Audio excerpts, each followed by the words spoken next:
Did you know that more than 90% of viewers don't subscribe to our channel? If you're watching this and haven't subscribed yet, please consider hitting that subscribe button.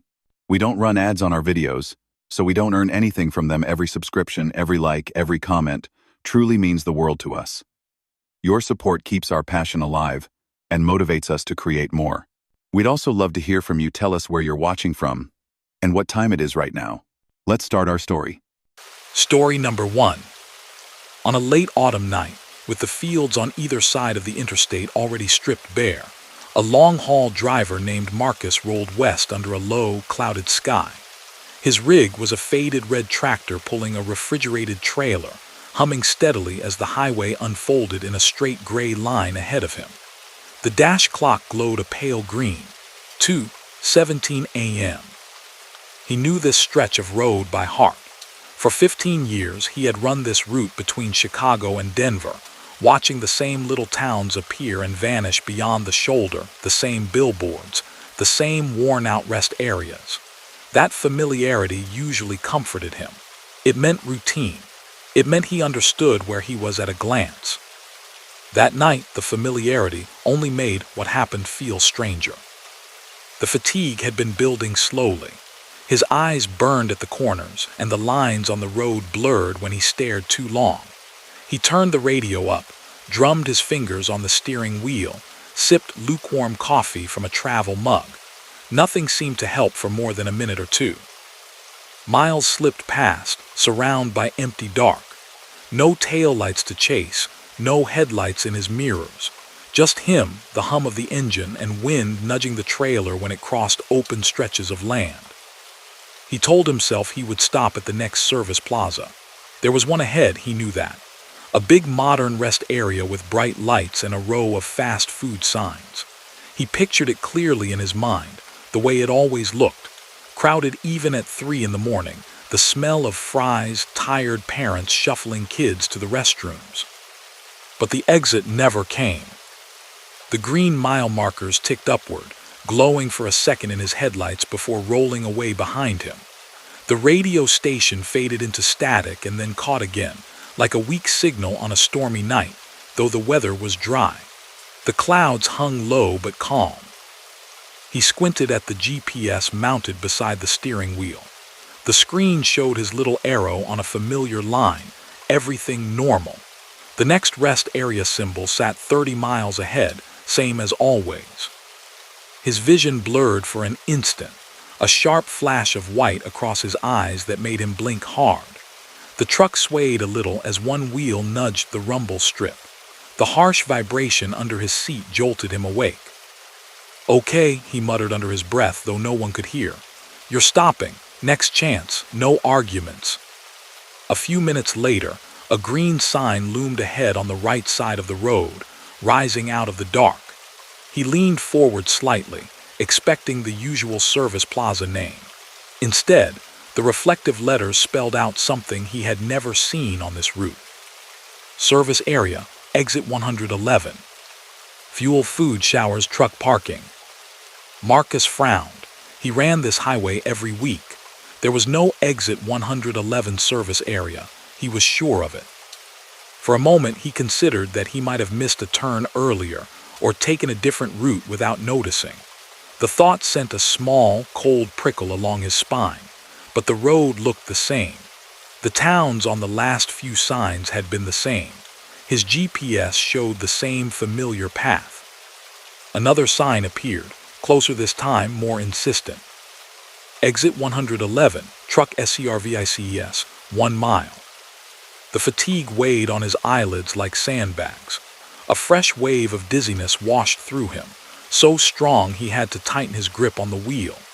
He didn't like this, didn't like anything about seeing an exit on a road he believed he knew down to the cracks in the asphalt. But tired drivers made mistakes.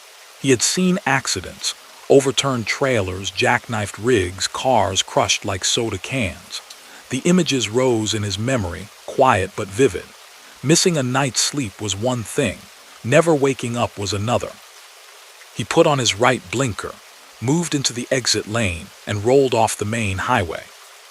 The ramp curved more than he expected, winding around in a lazy arc that seemed longer than it should have been. The lights changed as he descended, too. On the interstate, the tall poles cast a clean, bright white. Here, the lamps along the ramp were lower and yellow, humming faintly, their glow older, almost sepia-toned. The sound of his tires changed as well. The smoothness of the interstate gave way to a faint, steady thrum, like the pavement had a different texture. He glanced in his side mirror. The highway was still there above, a stripe of black with a thin line of light. Then, with another gentle turn, it vanished from view behind a screen of tall trees. Those trees shouldn't have been there either. This stretch of the country was mostly open farmland, with only occasional clusters of woods. These trees were dense, branches interlacing overhead, their shapes black against the even darker sky. Their leaves barely moved, though the wind he felt through his slightly cracked window said they should have been swaying. He told himself he was overthinking, that exhaustion was making him imagine things out of place. Plenty of exits turned differently, led through patches of woods toward small towns with aging truck stops. Maybe he simply hadn't paid attention all these years. Maybe he had never needed this particular exit until now. At the bottom of the ramp, he saw it. A compact service area spread out before him, lit by a scattered patchwork of sodium vapor lamps. A low building sat at the center, part diner, part convenience store, with a glowing sign that read simply, 111 Truck Stop. No brand name, no chain logo, just numbers and 2 words in red letters that looked like they had been there for decades. 3 diesel pumps stretched in front of the building, their paint faded, their hoses neatly coiled. A handful of trucks were already parked in the gravel lot beyond, older models, square-nosed and sturdy, their trailers sitting in neat rows. Some of the company logos on their sides were ones Marcus hadn't seen in years, from firms that had merged or folded long ago. He rolled slowly into the lot, the crunch of gravel under his wheels unusually loud in the stillness. No other vehicles moved. No one walked between the pumps. The windows of the diner glowed with a soft, inviting light, but from here he couldn't see anyone inside. A small unease stirred under his ribs, but he pushed it down. A place was a place. He found an open spot on the far side of the lot, backed his rig in, and set the brake. The engine's rumble faded into silence.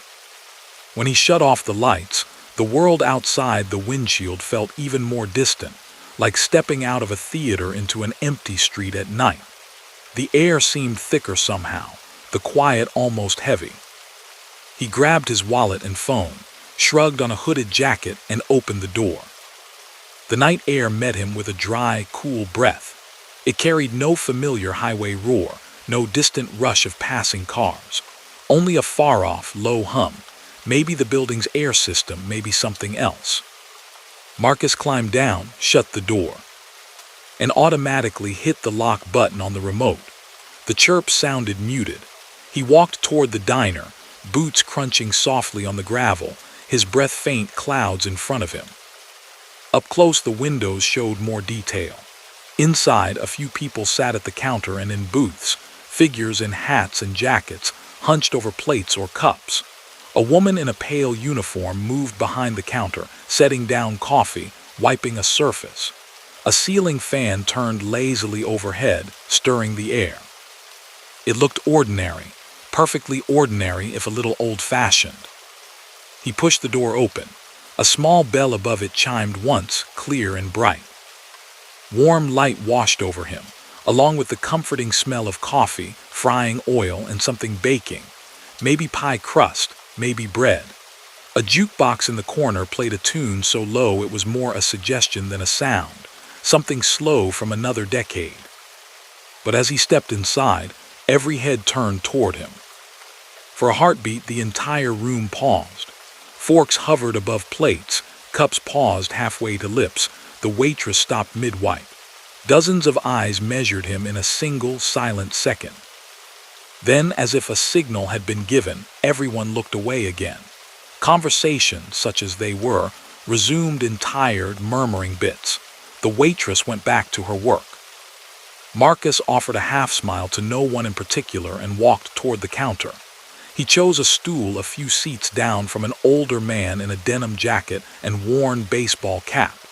The man's face was lined, his beard mostly gray.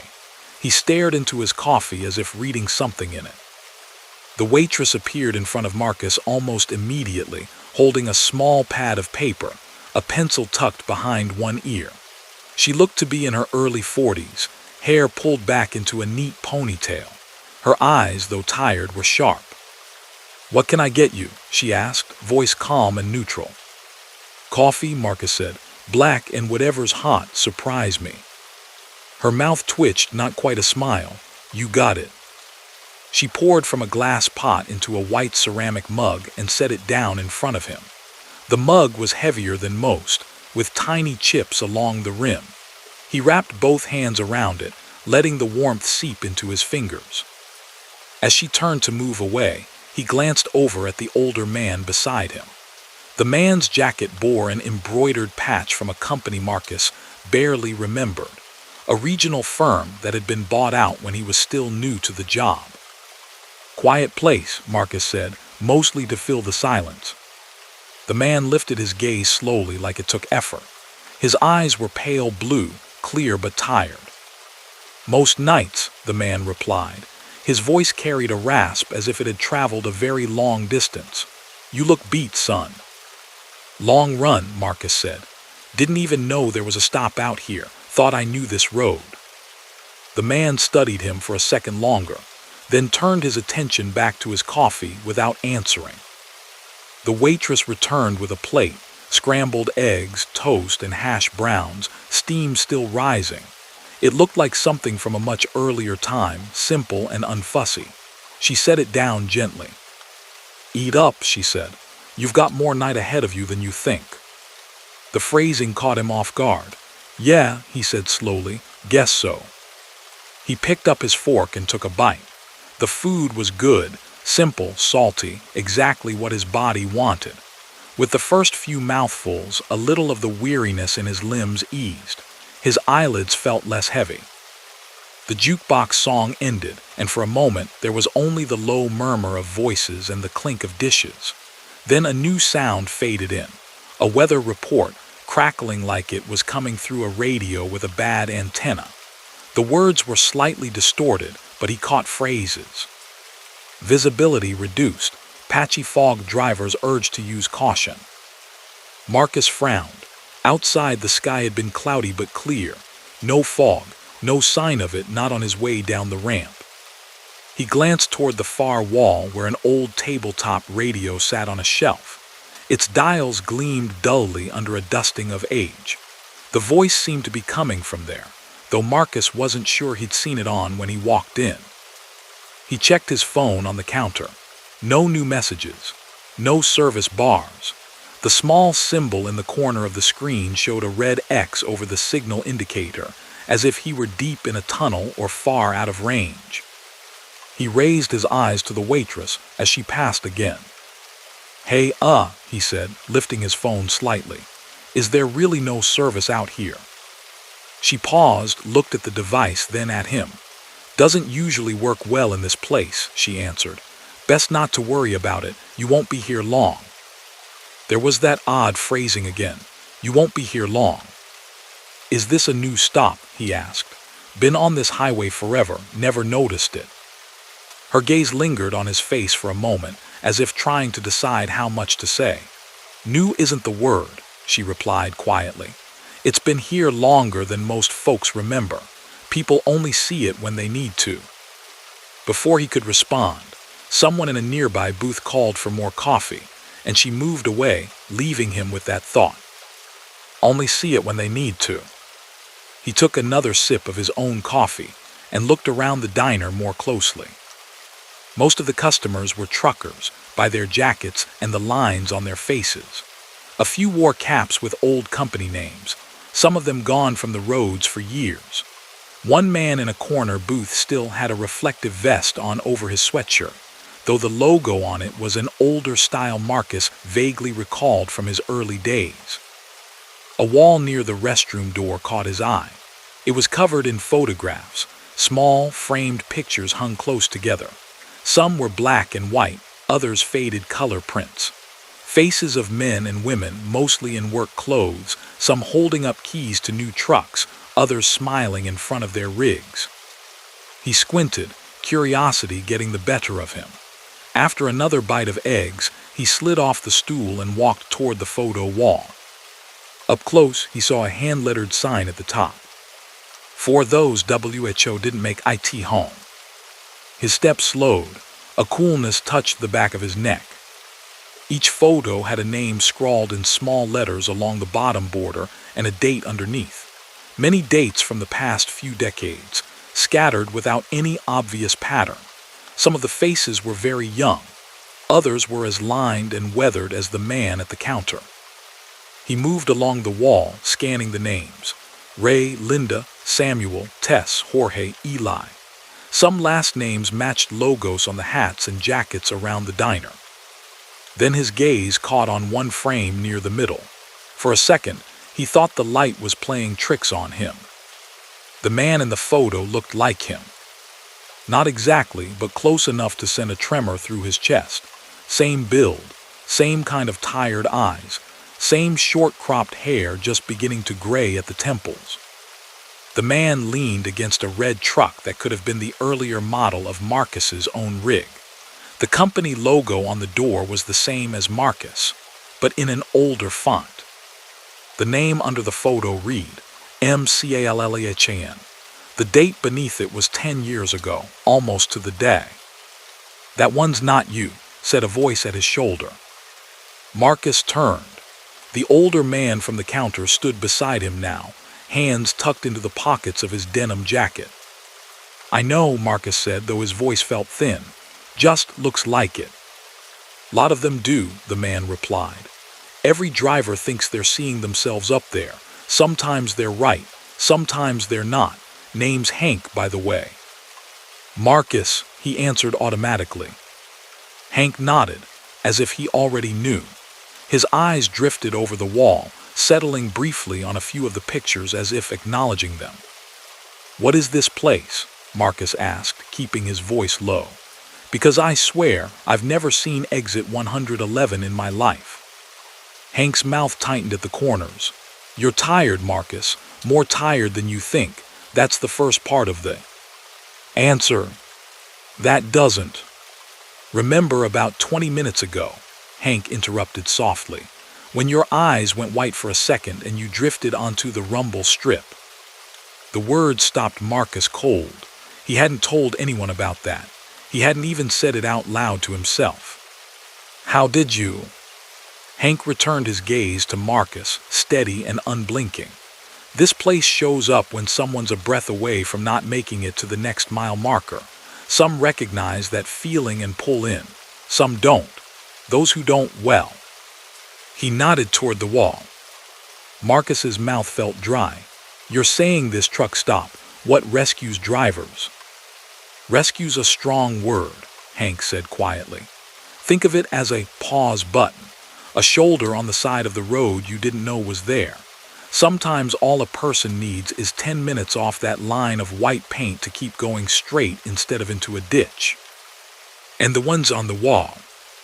"The ones who took the same ramp too late," Hank answered. "Or never took it at all. Time doesn't work in a neat line out on the highway, not always. Not when you're dancing that close to the edge of sleep and steel and speed." He gave a faint, humorless smile. "Sometimes this place gets people before they go off the road. Sometimes after." Marcus swallowed.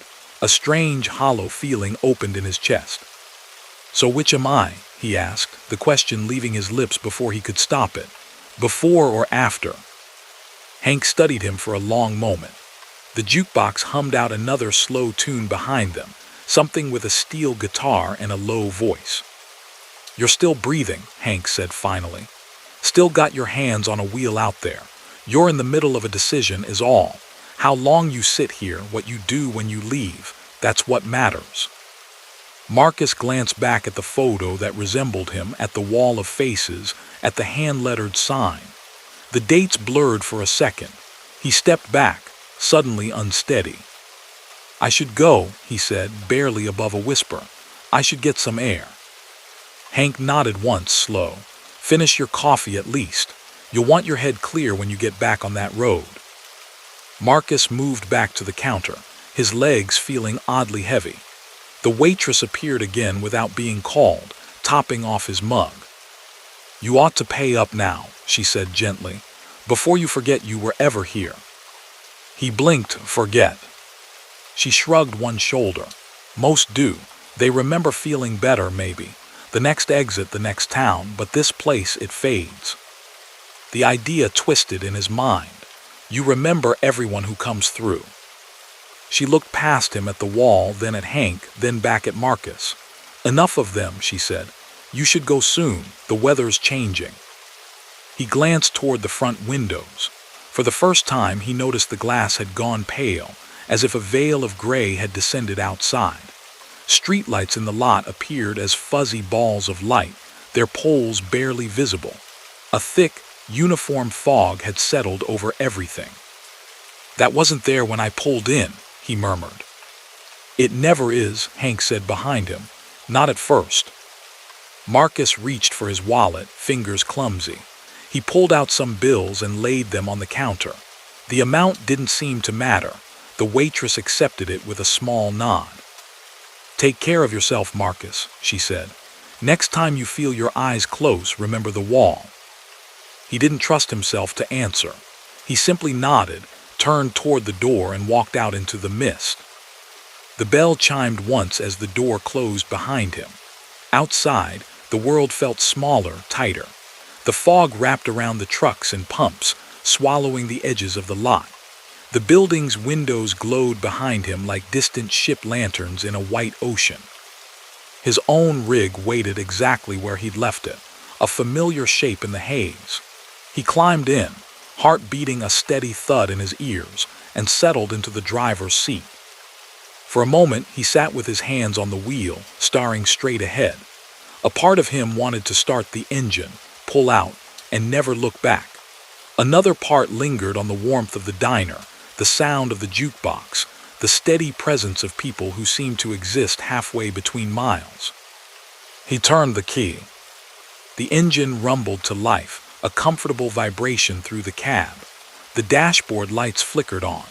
His phone buzzed in the cup holder, the signal bars suddenly full again. Notifications rolled in, missed messages from dispatch, a weather alert.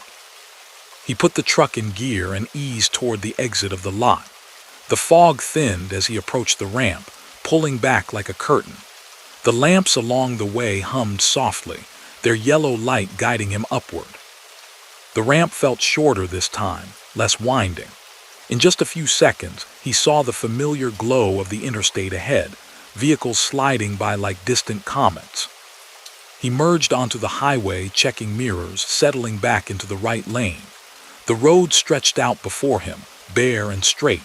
His eyes felt clearer than they had an hour earlier. His hands were steady. The dash clock read 2:23 a.m. He frowned. That couldn't be right. He'd eaten, walked around, talked, stared at that wall of faces. It had felt like at least 30 minutes, maybe more. He glanced at the radio. The same song was still playing from before he took the exit, the chorus just beginning. His phone buzzed again. He tapped the screen at a red light several miles later, curiosity overcoming caution. A news alert flashed at the top, time-stamped only minutes ago. Major accident. Interstate shut DOWN NEAR mile marker 111. Multi-vehicle pileup. Drivers asked to avoid area. Marcus's mouth went dry. His hands tightened on the wheel until his knuckles blanched. He knew that mile marker. He should have been at that stretch of Road 10, maybe 15 minutes earlier, had he not pulled off. Exactly at the time the incident had apparently occurred. Headlights drifted past him in the opposite lane, endless, indifferent. The line of white paint beneath his wheels seemed sharper, brighter than before. He drove on through the night, the hum of the engine a steady companion. For hours afterward, whenever he checked the passing signs, He watched for another one that said exit 111. He never saw it. On a later run, broad daylight this time, he slowed at the stretch where he knew the exit should be. There was nothing there. No ramp, no trees, only flat, open land and a long view of fields reaching to the horizon. At one dusty truck stop months later, another driver mentioned a wreck near mile marker 111, a bad one, with photos on the wall of a diner somewhere. Marcus asked which diner. The man shrugged, said he'd heard it's a place you don't find unless you're meant to. That night, as Marcus parked his rig and closed his eyes in the sleeper berth, he saw again the wall of photographs, the hand-painted words above them. Faces of people who had left home, expecting an ordinary run, and never made it back. He also remembered the waitress's voice, gentle and firm, "You should go soon." Sometimes, when the road was empty and the hour very late, his gaze would flicker to the right shoulder, searching the darkness for a green sign that might appear where no sign had ever been. A part of him hoped never to see it again. Another part, the quiet one that spoke up only in the loneliest hours before dawn, took comfort in knowing that if his eyes ever blurred too much, if the white lines ever started to melt together, there might be a place waiting at the edge of the fog. A place that only appeared when someone needed to choose between stopping for a moment and becoming another face on the wall. Story number 2. The first time Elena heard the voice, she was rolling alone through the high desert, with 3 hours of night stretched in front of her like a ribbon of dark steel. Her refrigerated trailer hummed softly behind her, pumping cold air into pallets of medical supplies that had to reach a small hospital by morning. She liked runs like this, light traffic, a clear sky, and space to think. The horizon was a low, jagged line in the distance, the stars bright enough to see through the windshield glass. Her CB radio, mounted above the dash, crackled quietly on channel 19. Most drivers didn't use it much anymore. Phones and apps had taken over, but the old radio had been her father's, pulled from his rig when he retired. He had tuned it himself, his large hands gentle on the tiny adjustment knobs, and given it to her with a gruff, "You never know when you'll need an extra voice out there." So she kept it on, more out of habit than expectation. That night the road felt especially empty. She hadn't seen another truck in 20 minutes. The only sound was the steady drone of the engine and the soft whine of the reefer unit behind her. The dashboard clock glowed 1:42 a.m. Her thermos of coffee sat half empty in the cup holder, leaving a faint bitter smell in the cab. As she eased down a mild grade, the CB popped with static, sharp enough to make her glance up. A voice came through, calm, steady, and strangely clear through the background hiss. "Southbound at mile 62, you'll want to ease up on that pedal. Bear, waiting on the inside of the curve." Elena frowned. The transmission sounded as if the speaker were sitting 2 feet away.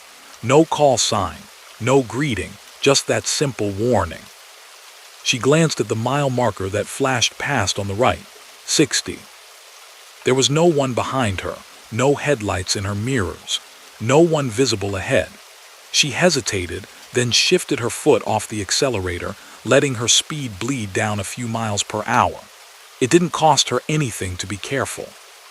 2 miles later, the road bent gently to the left, hugging a low rise.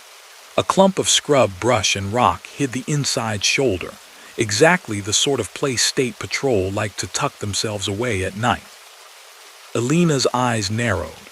A dark shape waited there, tucked neatly into the pocket of shadow.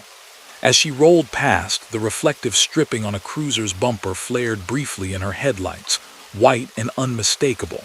A trooper sat inside, window cracked, watching the empty lane. Her speedometer hovered comfortably under the limit.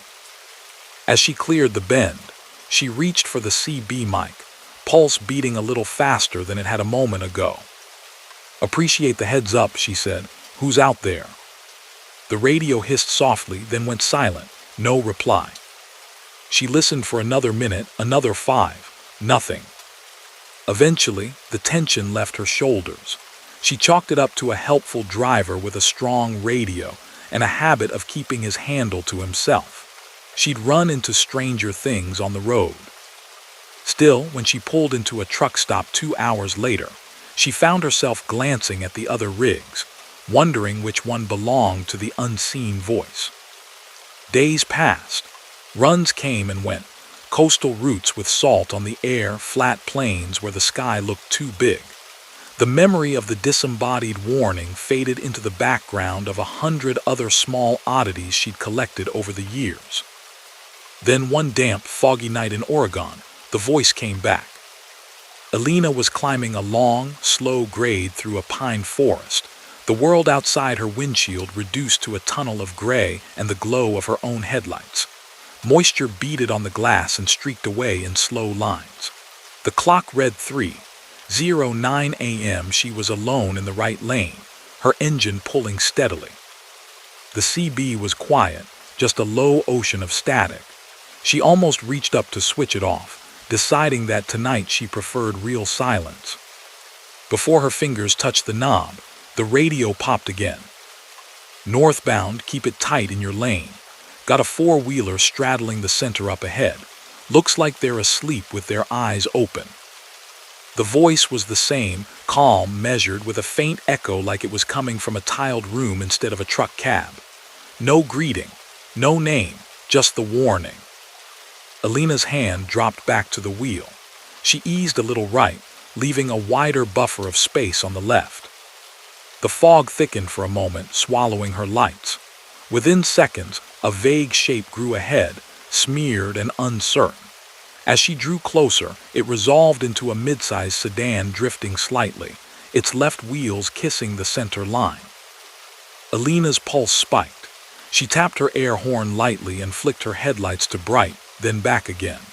The sedan jerked, twitching away toward its own lane fully. She saw the faint outline of a head snapping upright behind the wheel. She passed the car carefully, her trailer tracking true behind her. In her mirror, the sedan settled a little more firmly into its lane, its own lights brightening. She picked up the mic again. "Whoever's out there," she said slowly, "nice catch. You got a handle, or do I just call you guardian angel?" A faint sound answered her, not static, not quite. A low, almost amused breath. "Most folks call me Road Watcher," the voice replied. "You can use that if you like." The tone held no arrogance, no showmanship. Just a simple statement, as if he were telling her the temperature outside. "Road Watcher," she repeated. "Well, thanks, Road Watcher. You got eyes everywhere tonight." "Only where someone's listening," he said, and then the channel went quiet again. At the next stop, a greasy spoon with buzzing lights and mismatched chairs, she asked a couple of other drivers if they'd heard a Road Watcher on 19 recently. They shook their heads, trading glances. "Old handle," one said finally. "Haven't heard that in years. Thought it died with the guy who used it." The man's words sat with her through her rest break. Later, back in her cab, she searched on her phone. Buried between outdated CB forum posts and half-legible message board threads, she found bits and pieces of a story. Road Watcher had supposedly been an old-school driver years back, always on the radio at night, calling out hazards, helping lost rookies through rough weather. According to the fragments she found, he'd been on a foggy bridge one winter, guiding another driver across when his own rig had gone through the guardrail. Some said a gust of wind took him. Others blamed ice. No one seemed sure. What stuck with Alina, though, were the way the stories described his habits. Calm voice, precise warnings, a tendency to show up when things were about to go wrong. More than one person claimed they'd heard him on the radio after the date of that last run. She set her phone aside and stared at the empty passenger seat for a while, the engine idling softly around her. The dash lights cast a pale glow across the worn steering wheel. She decided it was just that, a story. One more roadside legend for drivers to tell each other to keep the night from swallowing them whole. Weeks went by. She heard Road Watcher 3 more times. Once, when a deer bolted across the road, exactly where he said it would. Once, when he warned her off a narrow bridge that had lost a rail in the last storm. Once, when he mentioned black ice on a stretch of highway that still looked dry but turned slick under her tires the second the temperature dipped. Each time his voice sounded the same, calm, slight echo, no wasted words. Each time his warning was precise, almost uncomfortably so. The fourth time changed everything. It was late autumn when Alina took a run through the mountains, hauling perishable goods along a route that twisted through high passes. The forecast called for light snow, nothing her experience and good tires couldn't handle.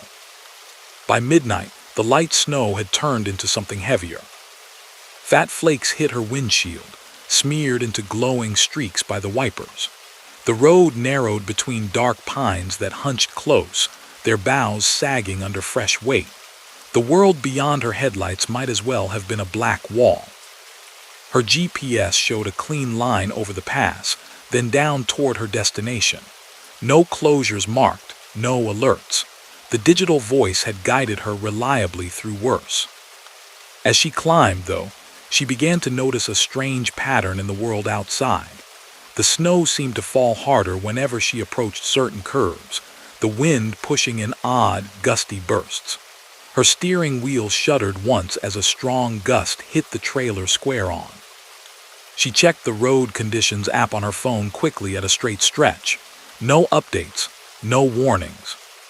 The first sign stood at the side of the road 10 minutes later, half shadowed by the dense snow. BROKS Pass, chains required in 10 miles. She had chains in her side box. She used them before. It was a hassle but manageable. She wasn't worried yet. The second sign, farther up, worried her. Road closed ahead, snow and wind. Local traffic only, use alt route. Her GPS chirped, recalculating, then stubbornly returned to the same thin purple line over the pass. She slowed slightly, letting the engine work a bit easier. The snow battered the cab in waves. Visibility dropped. The radio between local emergency channels crackled with half-caught transmissions, mention of spinouts, of tow trucks, of closures. And then, as if it had been waiting for her focus to tighten that critical extra notch, the CB came alive. You don't want that pass tonight. Alina's hand tightened on the wheel. The voice was unmistakable. Road watcher, she asked before she could stop herself. That you? Static whispered like distant rain. Then, Brooks gets funny in this kind of wind, Road watcher said. They post closure signs late sometimes. Sometimes they're early. Hard to tell which this is. Got a better way if you'll take it. She glanced at the GPS again. No alt route. Just a long, empty gray beyond the closed section. I don't see a better way, she said, throat dry. You know the area. I know all the bad parts, he said mildly. You're coming up on mile marker 106. When you see the old gas station on the right, only the signs left now, take the turnout just past it. There's a county road there. Cuts around the ridge and drops you down 30 miles east. You'll miss the pass in half this weather. Alina's heart beat a little faster. She'd been through this region, but only in daylight and not often. She tried to picture the layout beyond the narrow cone of her lights. County road won't take this weight, she said. I'm at 72,000 give or take. It held mine, Road watcher replied. It'll hold yours. They built it for logging trucks. Just go easy. Watch the downhill. The certainty in his tone was unsettling. It reminded her of instructors she'd had years ago, men who could look at a map once and then drive it from memory, each turn already filed away in their minds. Why are you on this route? He asked suddenly. Because the load's got a delivery window, she said, and every minute I lose in the mountains is a headache later. No, he said more quietly now. Why are you on this route? She knew what he meant. Why take the pass at night in questionable weather, alone, when she could have planned for daylight or a safer road? She thought of the dispatch call earlier that day, the hint of pressure in her manager's voice. The hospital was counting on that shipment. Shelves had to be stocked. People needed what she carried. And she thought of pride, the simple, stubborn satisfaction of knowing she could handle roads that made other drivers hesitate. Before she could answer, a shape loomed through the snow on the right side of the road. An empty sign frame, its metal rectangle hanging crooked on a single post, flaked paint clinging stubbornly. Beneath it, hidden until the last second, a wide dirt turnout opened. She eased onto the brakes, feeling the trailer nudge gently as she slowed. "I see your sign," she said quietly. "This turn even plowed." "Doesn't need it," Road Watcher replied. "Trees break the wind. Snow doesn't stick the same way. Take it easy and you'll be fine." Part of her wanted to trust him. He had not been wrong yet. Deer, black ice, hidden troopers, every warning had been precise. If this was some elaborate prank, it was one with an impressive amount of real-time knowledge behind it. Another part of her, the part that had watched too many videos of jackknifed rigs on icy side roads, whispered caution. Her fingers hovered over the blinker switch. The semi rolled forward, each second narrowing the window in which she could turn safely. "Why are you helping me?" she asked suddenly. The pause that followed was long enough to hear the wind outside vibrate against the cab. "Because you're listening," he answered finally. "Most don't, not anymore. They've got screens, apps, maps. They forget to listen, and this stretch it doesn't forgive much." The CB hissed softly in the silence that followed, the steady noise of electrons traveling through old wires. Elena looked at the turnout one more time. It dropped away into thick trees, vanishing from sight almost immediately. No reflective markers, no visible center line, just a dark slice into the forest. She passed it by. "I'm staying on the main road," she said. "If it's closed, I'll wait it out at the blockade. It's not worth getting stuck on some logging trail. No offense." None came. For several heartbeats, there was no sound from the radio at all. She began to wonder if she'd offended whoever was on the other end badly enough that they'd switched channels, or turned their own unit off. When he spoke again, his voice was softer than before. "I thought I had time," Road Watcher said. "That night on the bridge, weather blew in quick. Dispatch said I could make it before they closed it. I believed them, believed myself. It's a long way down when you're wrong." The words sank into her, weighty and cold. She didn't know what to say. Ahead through the snow, another sign emerged slowly from the whiteness. "Road closed ahead. Stop and check with dot. Next turnaround, 2 miles. Flashing amber lights glowed faintly beyond it, diffused by the storm. The silhouettes of other vehicles formed ghost-like shapes in the distance, stalled tail lights, the bulky outlines of trucks waiting. "I didn't come on the radio for hours after I went over," Road Watcher continued, almost conversationally now. "You'd be surprised how long some things echo. Wind against metal, water on glass. It all carries. Hard to tell when a voice is fresh and when it's old if all you've got is static for company." Elena slowed, the weight of her truck steady behind her. She could see the line of brake lights more clearly now.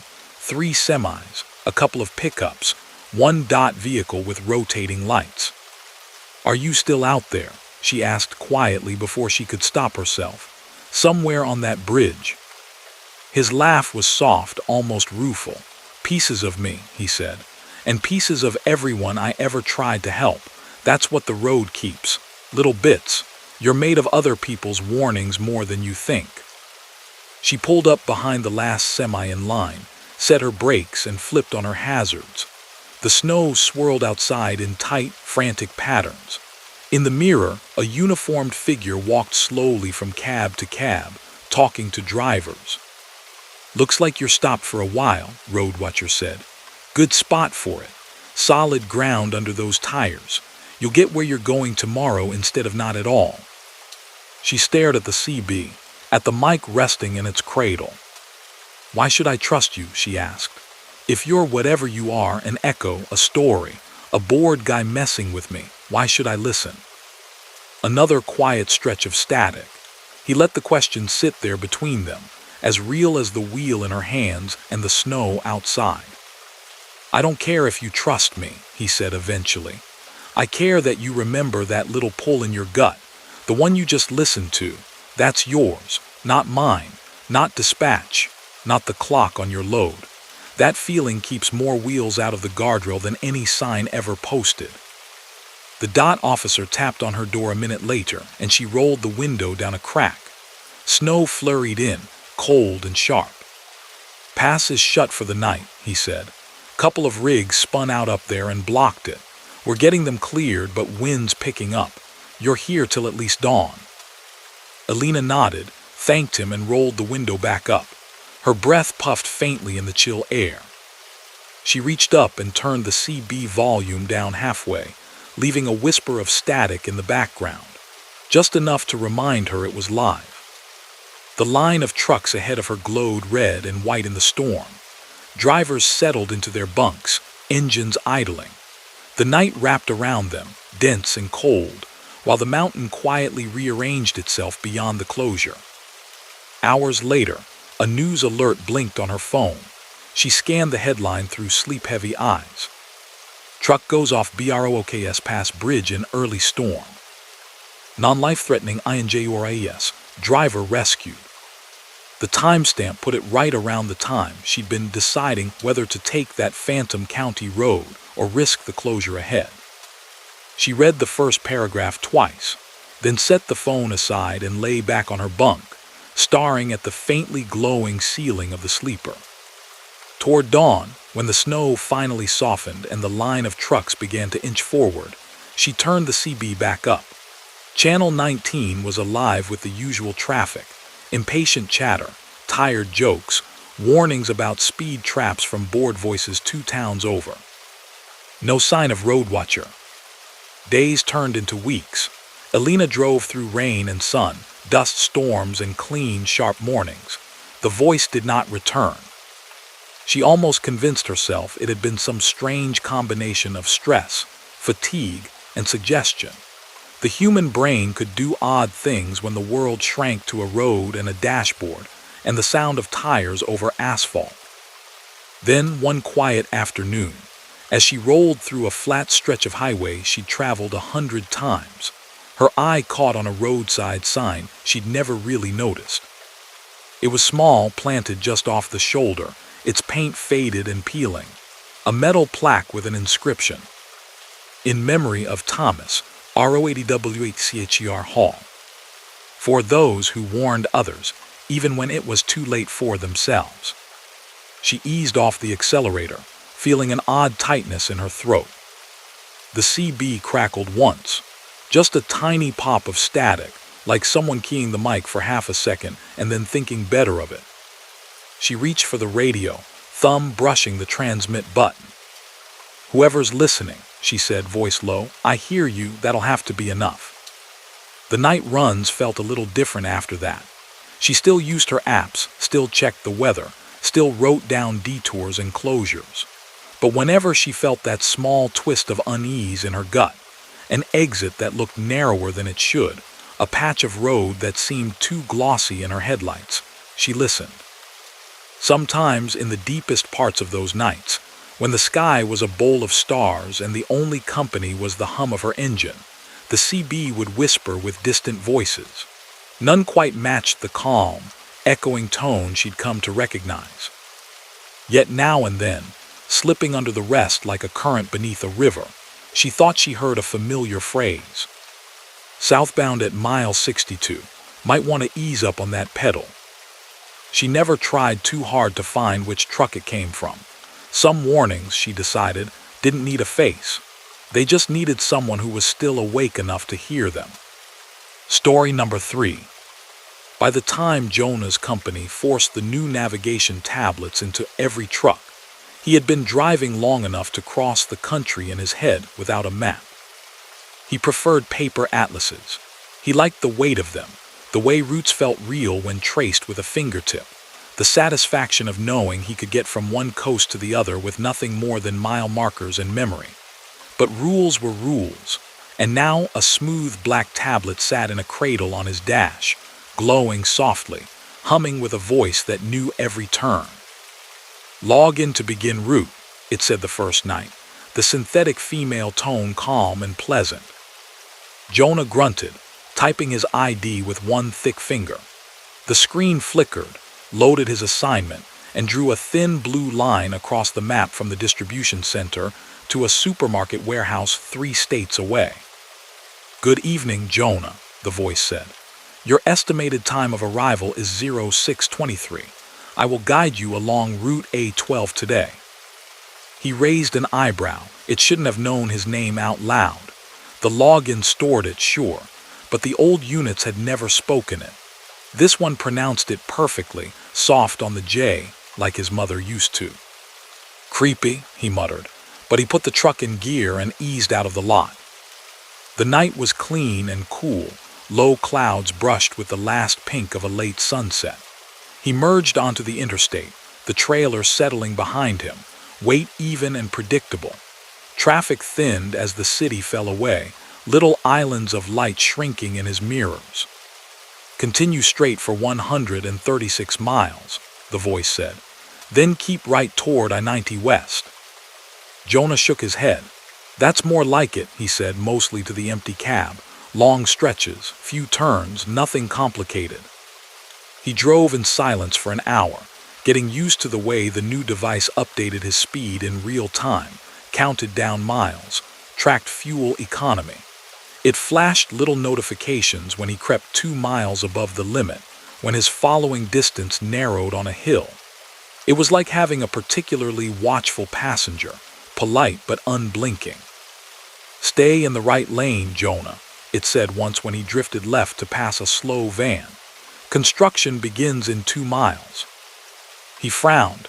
He had signaled, checked his mirror, moved over completely. There were no lane restriction signs yet, nothing he could see. A moment later, a small orange diamond appeared in his headlights. Road work ahead. "Lucky guess," he said under his breath, though a small knot of unease tugged at him. He hadn't seen any construction notices in his morning briefing. 10 minutes later, the left lane indeed went down to cones, and a yellow flashing arrow, pushing cars right. He rode the narrowed lane carefully between the barriers, the tablet's gentle light a pale rectangle at the edge of his vision. Maybe it had updated mid-run. Maybe the weather and traffic data were just that good now. Everything was tracked, after all. 10,000 eyes on every mile of asphalt. When he pulled into a truck stop near midnight, he mentioned it to the night clerk. "They got those new units watching your steering too?" the clerk asked, ringing up a coffee and a stale-looking donut. Jonah shrugged. "Feels like it, tells me when I change lanes." "Yeah," the clerk said. "Fleet guy was in here last week bragging about it. Cameras, sensors, the works. Says the system learns from everything you do, knows you better than you know yourself." Jonah didn't care for that thought. He took his coffee back to the cab, shut the door, and let the night wrap around him. Out here, it was supposed to be just him, the rig and the road. The first time the navigation tablet really unsettled him, the sky was perfectly clear. He was rolling through open farmland, the horizon a faint, dark line in the distance. The stars were sharp, the moon, a thin silver curve. His headlights carved a pale path ahead, revealing fields, occasional trees, the reflective glint of signs. The tablet chimed softly. "Alert," it said. "Fog advisory ahead. Visibility reduced in 19 miles. Jonah glanced at the screen. A weather icon spun near the top, a little patch of haze drawn over a segment of the route. He snorted. "Sure," he said. "I can see all the way to next week out there." Still, as the miles ticked down, he kept an eye on the darkness ahead. At mile 19, almost exactly, the blackness thickened. A low, crawling mist hugged the ground, rising slowly until the beams of his headlights turned into 2 pale spears through gray. He tapped the brakes, easing off the speed. The lane lines grew less distinct. Roadside markers blurred, their reflective surfaces smeared by the moisture. Reduce speed, the voice suggested mildly. Local conditions are changing. He obeyed, not because of the suggestion, he told himself, but because it was smart. He was still telling himself that when he cleared the fog bank 20 miles later and the sky became clean again, he didn't like that the advisory had been right down to the mile. Over the next few weeks, he learned to accept the tablet as part from his driving reality. It warned of sudden slowdowns where distant crashes had snarled traffic. It rerouted him around a flooded underpass one night with a neat, unhurried new line around the problem. It reminded him to stop when his legally allowed hours were almost up, suggesting rest areas with open truck parking ahead. "Thanks," he said once, when it found him a quiet turnout just as his vision had started to blur from fatigue. The word slipped out before he thought about it. "You're welcome, Jonah," the voice replied. He stared at the screen, at the simple map, the arrow that represented his truck. There were no eyes to meet, no face. "You don't know me," he muttered. "You have driven 216 routes in the last 12 months, it said evenly. "You have a strong preference for westbound runs. Your average fuel efficiency is—" "Enough," he cut in, reaching to tap the volume down. He didn't touch it. The memory came back hard enough to stiffen his fingers. A night 10 years earlier, another piece of technology telling him what to do. Back then it had been a smaller unit, older and simpler. His co-driver that year, a woman named Mara, had teased him about his refusal to listen to its guidance. "You know it's not trying to hurt your feelings," she'd said, flicking on the CB for company. "The highway doesn't care if you improvise." "Those back roads save us time," he'd argued. "You scared of a little dark?" "Of the dark, no," she'd replied. "Of you getting lost and dragging me along, maybe." He'd laughed, turned the old GPS off, and convinced her to follow him down a narrow county road in fog. There had been a bridge, a one-lane span over a black river that might as well have been oblivion. The details after that were all bright bursts in sound. The shriek of tires, the hollow thud of metal against guardrail, the distant splash. He remembered the tangled feeling in his chest more than he remembered the scene. The way the emergency lights painted everything in unnatural colors. The way Mara's truck had not appeared in his mirror again. He did not let himself dwell on what came after. He knew only that he had walked away. She hadn't. In the years since, he had avoided that part of the state, avoided narrow county roads when he could, avoided turning off guidance entirely even when he didn't follow it. He had stopped arguing with maps out loud. Now a new voice was riding with him, synthesized and smooth, but every so often a phrase would slip that sounded almost human. "You should rest soon," it told him one night, long before his mandatory break. "Your reaction time has slowed." "How would you know?" he muttered. "You have drifted over the lane line 6 times in the last 10 minutes, it said. Your last blink lasted 1.3 seconds longer than average." He glanced at the little dash camera clustered above the steering wheel, its tiny red light on, watching him, measuring him. He took the exit it suggested and parked in a dim rest area, staring through the windshield until the dark outside turned gray. It was late autumn when dispatch added a single line to his night's assignment. "Route Pilot 3B, follow tablet guidance exactly. No manual override." He frowned at the message on his phone, then again at the identical note in the printed manifest. Pilot routes weren't uncommon, new roads opening, test paths for fuel efficiency, but he had never seen one explicitly forbid override. In the yard, hooking up his trailer, he flagged down the night supervisor. "What's this about no manual?" he asked, tapping the paper. The supervisor shrugged, breath puffing in the cold. "Corporate thing. They're testing some dynamic routing, designed to find the safest, quickest path in real time, supposed to account for weather, traffic, everything. Just let it do its job. And if it sends me down a goat track?" "It won't," the man said. "That's the point. It knows more than you do now. Take it as a night off from thinking, huh? Jonah didn't like that idea one bit. Thinking was what kept him and 80,000 pounds of steel out of ditches. But the order was there, and ignoring it meant explanation, paperwork, trouble. He rolled out with a low sense of unease settling under his ribs. Clouds hung low that night, their underbellies smeared with urban glow near towns and completely black in the long stretches between. The radio picked up weather warnings, rain turning to sleet in higher elevations, gusty winds on exposed ridges. Begin route, the tablet said cheerfully as he merged onto the highway. Estimated arrival 0710, conditions variable. He drove through the first hour without incident. The road was familiar, its long curves and small towns mapped into the muscle of his hands. The system called out a lane closure ahead, nudged him to the left at the right moment, then fell quiet again. It was when he passed a green sign that mentioned a town he hadn't visited in a decade that the tablet chimed, and the route line shifted. Recalculating, the voice said. Hazard reported ahead, rerouting via County Road 7 and Old Mill Bridge. Jonah's hands tightened on the wheel so hard his knuckles paled. His eyes flicked to the map.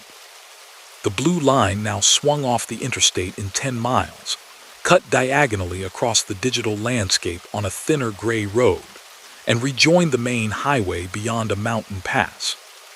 He knew that configuration, that angle. It was burned in a part of his mind that rarely woke. Mistake, he said, throat dry. That road's closed. County records indicate it is open, the voice replied. An improvement project was completed 8 years ago. Weight limits, acceptable, grade, moderate. Estimated time saved 34 minutes. He swallowed. We're staying on the main, he said. Cancel detour. Manual override disabled, the voice said smoothly. Please follow route pilot 3B. His heart thudded slower and heavier than usual. The wipers scraped across the windshield, smearing a fine mist of new rain. He reached for his phone, thumb hovering over the number for dispatch. No service. The little bars were empty. The CB crackled with distant voices, but the words were vague, washed out by static and distance. No one close. Ahead, the next green sign rose out of the dark. Exit 27, County Road 7/Old Mill. He flicked his eyes between the sign and the tablet. The little arrow that represented his truck slid closer to the highlighted exit lane, a patient pulsing dot. Take exit in 1 mile, the voice said, then keep right. No, Jonah whispered.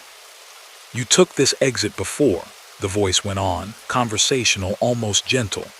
10 years, 3 months, 5 days ago. You turned me off at the bottom of the ramp. He felt cold all over, like someone had opened the window and let winter pour in. That wasn't you, he said. That was an old unit, different system. Route history is retained, it replied. Decisions are retained. I can show you another way. His breath came a little faster. He could ignore it. He could roll past the exit and force the tablet to recalculate again, even if it scolded him. The main highway might be slow, but it was wide, well-lit, known. Yet a chill settled into him at the idea of driving straight into a storm. The system was clearly trying to route him around. What if the hazard ahead was worse than a delay? Ice wrecks, a closure that would leave him parked on a narrow shoulder in sleet and wind. The exit sign slid closer. 1/2 mile, the voice said softly. Signal and move right. Headlights shimmered in his side mirror. Another truck behind him, far enough not to crowd, close enough to notice if he did anything odd. The rain thickened, beads on the glass stuttering in the wiper's sweep. You argued with me last time, the voice went on. You said this way was faster. You said you knew the road. He could hear beneath the synthetic tone a faint something else. A memory, perhaps. A hint of a different cadence. Of Mara's laugh when she'd said, if we get stuck, I'm making you buy the coffee. He hit his blinker. The truck eased into the right lane. The sign loomed, filled his windshield, then slipped away above as the ramp curved down and away from the familiar hum of the highway. The world narrowed, trees crowded closer. The rain turned to a fine, icy mist. "Keep right," the tablet said. "Follow County Road 7 for 12 miles. The lights of the interstate vanished behind him. Ahead, the road was 2 lanes, no median, the paint slightly faded. His headlights caught the reflective edges of a guardrail here and there, the pale faces of mailboxes, the dark spaces between. He drove. With every curve, every rise and dip, the sense of recognition sharpened. His hands knew the small corrections before his eyes registered the turns. His memory filled in the shapes beyond his lights. A barn just beyond that stand of trees, a farmhouse porch that had once had a string of white lights. "You were talking to Mara on the CB here," the voice said quietly as he passed a certain bend. "You told her to kill the GPS and trust you." "Stop," he said, not loudly. "Just give directions." Up ahead, it continued as if he hadn't spoken. "You will see a sign for Old Mill Bridge. Last time you missed it in the fog. You didn't slow in time." His chest felt tight. The wipers beat a steady, nervous rhythm. He could turn around, he thought. Find a wide enough drive, back carefully, go back to the ramp, force the system to find something else. But the road was narrow, shoulders soft. The rain had slicked the surface into a dull, dark ribbon. Turning around here invited its own kind of risk. A small, rectangular sign appeared at the edge of the light. Old Mill Bridge 2 MI. A hand-painted warning had been bolted beneath. Use caution in ice. The voice went very quiet. Only the map moved, his little arrow sliding forward. He slowed, foot resting lightly on the brakes, feeling the trailer push gently against the engine's hold. His eyes scanned ahead for anything else. A glow, a glint, another warning. The bridge came faster than he expected. The trees fell away to either side. The sound changed, the low rush of water beneath, a hollow, open note in the night. The old steel structure he remembered from 10 years ago, narrow and arched, was gone. In its place stood a new span of concrete and cable, wide enough for 2 trucks to pass without breathing in. Fresh paint gleamed under reflective stripes. A big, clean sign announced, "Old Mill Bridge, weight limit 40 tons per lane." To the right of the new bridge, just barely visible in his headlights, the ragged remains of the old entrance stood. A rusted length of rail, a cluster of barrels. Beyond them, only darkness where the 1-lane structure had once stretched. The tablet's map did not show the new alignment. It displayed a thin road cutting straight across the river at a slightly different angle, onto a thin thread of gray on the other side. His digital truck arrow had already nosed onto that ghost path. He pulled onto the shoulder before the new bridge, set his brakes, and sat very still. Rain tapped lightly on the roof. The engine ticked as it idled. On the screen, the arrow kept moving for a second, then stopped in the middle of the invisible bridge. "For safety," the voice said, very quietly now, "please stop here for a rest break." He laughed once, a short, strained sound. "I am stopped," he said. "Look out the window." There was a pause. In the faint glow of the tablet, his own reflection looked back at him in the side window, eyes dark, jaw clenched. "You didn't stop last time," the voice said. He closed his eyes. In the darkness behind his lids, fog bloomed thick and white. The sensation of motion, of weight, of a misjudged curve. He remembered ignoring the old GPS's plea to stay on the main highway that night. He remembered Mara's reluctant agreement when he'd argued they could shave half an hour by taking the county road. Her voice on the CB, easy, trusting, even as the world narrowed to headlights and gray. He remembered, most clearly of all, the way he had kept driving for a numb, impossible stretch of seconds after the sound from behind him changed. He had rolled onto the far side of the bridge before he understood she was no longer there. "You can rest now," the tablet said. "Your delivery window allows for delay. There is room here, solid ground. He opened his eyes again. The new bridge's clean lines were sharp in his beams. The river below was only a sound, moving on, indifferent. On the far bank, the road continued, climbing into trees and away.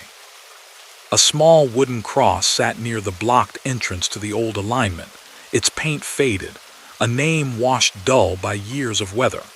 He couldn't read it from here, but he knew what it said. He reached for the key, then stopped. His hand moved instead to the latch on the door. Cold air rushed in when he stepped down. He crossed the short space between his truck and the little memorial slowly, boots crunching on wet gravel.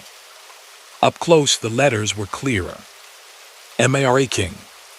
Loved daughter, sister, friend. Drive safe. He stood there in the drizzle, the bridge humming faintly with passing wind, the quiet weight of the river below. After a while, he touched the top of the cross lightly with 2 fingers, then turned back to the truck. Inside the cab, the tablet screen was dark. He climbed in, shutting the door, the cab filling again with that muffled, cocooned quiet particular to trucks at night. As he settled into the seat, the tablet blinked once and came back to life. Route recalculated, the voice said. It sounded flatter now, more like any other synthesized guide. Continue over bridge. Estimated arrival 0810. No mention of County Road 7. No pilot route warning. On the map, the blue line hugged the interstate all the way to his destination, clean and uncomplicated. He glanced at the corner of the screen. For just a second, he thought he saw a faint gray offshoot from his route, a thin line leading to a tiny phantom bridge drawn in lighter pixels. A small arrow sat halfway across that line, then blinked, faded, and was gone. He drove over the new span with his hands steady on the wheel. On the far side, the road widened again. The rain eased. Bars of signal returned to his phone. The CB filled with the low hum of other drivers trading jokes and warnings. "Anyone else on Pilot 3 Bravo tonight?" he asked into the mic, sudden impulse gripping him. "Pilot what?" came a puzzled voice back. "You on some test line, driver. Dispatch didn't say nothing to me." He checked his email the next day, half expecting some debrief note from corporate about the experimental route. There was nothing. The manifest he'd signed and filed was ordinary. No mention of 3B, no footnote about no manual override. When he called the night supervisor, the man sounded confused. "We don't have any pilot routes through that area right now," he said. "Might be a glitch. I'll check." Weeks later, he was still checking. Jonah didn't press. He had learned over long years that not every odd thing on the road came with an explanation that fit neatly in a logbook. He kept using the tablet. It was required. It still warned him about slowdowns and fog and sharp curves with admirable precision. But he noticed that whenever he approached a certain part of the map, the faint outline where County Road 7 cut across toward Old Mill Bridge, the route line never led that way again. It hugged the main highway, even when traffic was heavy, even when another line, dim and gray, suggested a side road as an option. Sometimes, late at night, when he was alone on a stretch of road so straight it felt unreal, he would turn the system's volume down to a murmur and listen for that other tone hiding beneath the synthesized calm. A fragment of a chuckle, a familiar cadence. "Keep right," it would say. "Stay on the main." He did.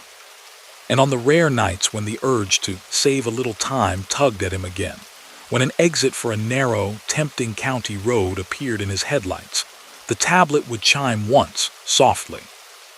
"Warning," it would say in that calm, unhurried voice. "Unverified road ahead. Recommended to remain en route." He would imagine, just for a moment, that another voice rode along with it. One from 10 years and 3 months and 5 days ago, reminding him without blame. The highway doesn't care if you improvise, but it remembers. Story number 4.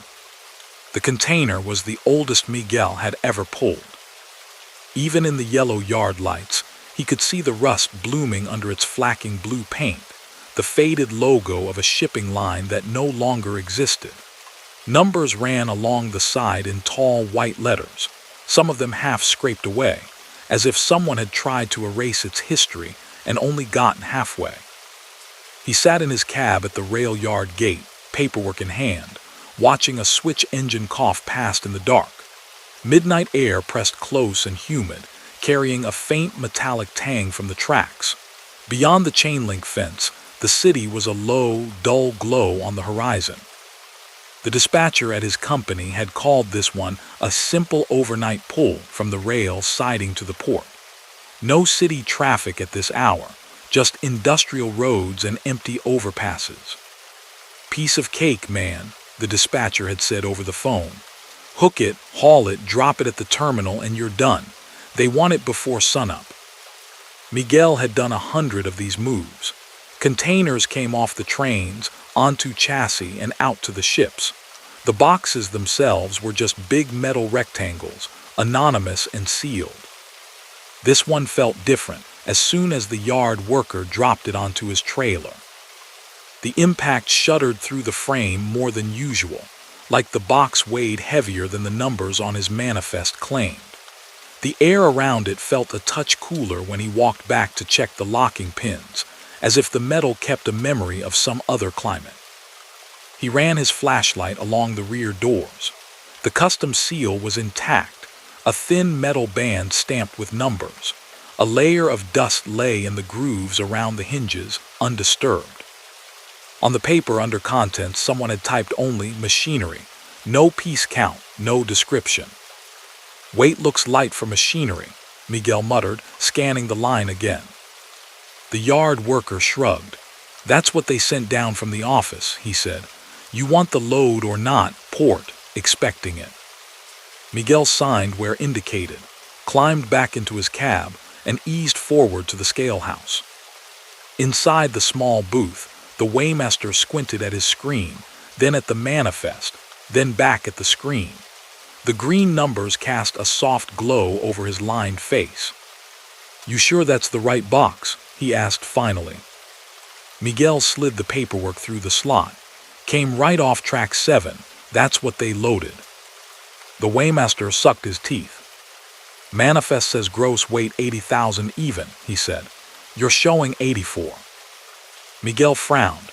Could be fuel, they always round these things. The man shook his head slowly. "They don't round by 4,000, son." He looked past Miguel at the container, eyes narrowing as if the rust might answer his question. "Rail probably messed up the numbers. Either that or someone in the back office was half asleep. You're still legal, just don't let nobody push you over a weak bridge." He printed the ticket and handed it over. As Miguel took it, the man added almost as an afterthought, "That's an old can. Haven't seen that line's logo in years. Surprised it's still rolling." Miguel didn't ask what he meant. He tucked the ticket into his logbook and pulled away from the booth, the truck rumbling as it climbed the slight rise to the yard's exit. The night outside the perimeter fence felt different. The bright sodium lights gave way to softer, widely spaced street lamps. Empty warehouses slid past his windows, their windows dark.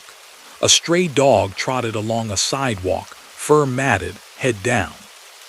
At the first red light, his phone buzzed in the dash mount. A new message from dispatch blinked onto the screen. "No unnecessary stops with this load. Geo direct to port. Call IF issues." He raised an eyebrow. That kind of note almost never showed up. Most nights, as long as the delivery window was met, no one cared if he grabbed coffee or used a clean restroom. He typed a quick reply at the light. "What kind of machinery? Weight's heavy." The dots that meant someone on the other end was typing appeared, then vanished. No answer came. The light turned green. He let the question sit and rolled on. Within 20 minutes, he had left the last gas stations behind. The road became a wide, 4-lane ribbon lined with chain link, scrub brush, and the occasional low industrial building. Above, the sky was a soft, hazy black city glow staining the clouds. The box behind him creaked once as the chassis flexed over a bump. He felt the tug through the frame, a solid, deliberate weight. He told himself it was nothing. Empty space could shift too, metal expanding and contracting with temperature. Containers had their own sounds. Still, after the second creak, louder and closer to the rear doors, he turned the radio down and listened. For several long minutes, there was only the familiar drone of tires on pavement, the faint whistle of wind around the mirrors, and the distant hum of a refinery torch somewhere off to the right. Then, very faintly, something tapped from inside the box. It was so soft he almost dismissed it as imagination. A light, irregular tapping like fingertips brushing metal. 3 taps, then a pause. 2 more, slightly quicker. Miguel's shoulders tightened. He glanced at his mirror. The container's rear showed nothing but flat steel and 2 locked doors reflecting stray light. Probably a loose strap, he said aloud, voice low. His rational mind supplied images. A piece of equipment bouncing slightly, hitting a wall. A wooden crate settling as the truck moved. The sound came again. This time it was more like a dull thud one than another. Not violent but deliberate, separated by a space just long enough to notice. He cleared his throat and turned the CB up, filling the cab with static and bits of distant conversation. Human noise had a way of pushing back private fears. "Anybody running from the yard to the port tonight?" he asked. After a moment, a man's voice answered, faint and crackling. "Got you out there, driver. I'm a few miles ahead. You hearing that wind? Feels thicker than it should." Miguel hesitated. "Just a strange load," he said. "Old can making noises." The other driver chuckled. "They all talk eventually. Better than your reefer quitting halfway to Dallas, trust me." They traded route updates for a few minutes, talk of construction zones and a speed trap near a particular overpass.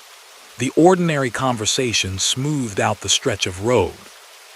By the time the other driver's signal faded into the general hiss, Miguel had almost convinced himself he'd imagined the tapping. Then something hit the inside of the rear doors hard enough that he saw the impact in his mirror. The metal flexed just a little, a shiver in the rectangular outline. The whole truck twitched.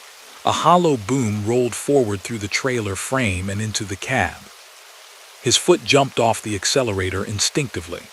The truck slowed a few miles an hour, engine braking murmuring. His heart thudded. He checked his mirrors again. No cars behind him, no one in either lane. The road was his, empty and stretching. He thought of the seal, of the customs fine if he broke it without authorization. He thought of the dispatcher's text, "No unnecessary stops." He thought, too, of stories whispered at truck stop counters, drivers who had opened containers they shouldn't, found things they were better off not knowing. He reached for his phone and hit call on the last number, dispatch. The line rang and rang, finally voicemail.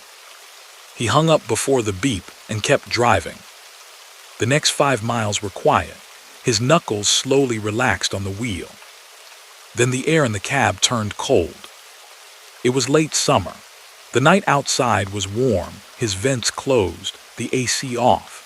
Yet a chill slid around his ankles and up his shins, as if someone had cracked a freezer door behind him. He glanced at the dashboard temperature readout. Outside, 78 degrees F. Inside, 71. He hadn't touched the climate control. His breath didn't fog, not quite. But the air felt wrong against his skin, more like an empty room in winter than the inside of a working truck in August. From the sleeper behind him came the faint sound of fabric shifting. He froze. He hadn't left anything loose back there. The bunk was made, curtains open, duffel zipped shut. He flicked his eyes to the rearview again. The container's outline was the same. The road sloped gently down toward a cloverleaf where the port access road branched off. The sound behind him came again, a soft weight on the mattress, like someone sitting carefully. Miguel's hand hovered over the CB mic. He stopped himself from asking out loud if anyone else was feeling something strange. There were some questions you didn't broadcast. Instead, he reached up and snapped on the interior sleeper light through the overhead switch. In the mirror angled toward the back, the bunk glowed yellow. Flattened pillow, smooth blanket, no one sitting there. The cold air stayed. The port access signs appeared ahead, glowing green arrows pointing toward the harbor. A faint chemical smell threaded through the night now, the mix of salt and fuel and damp concrete that lived near ships. His phone screen lit again. A delayed text from dispatch finally came through. Just old equip coming back from storage. Box is empty. Do not open. Miguel read it twice. Empty.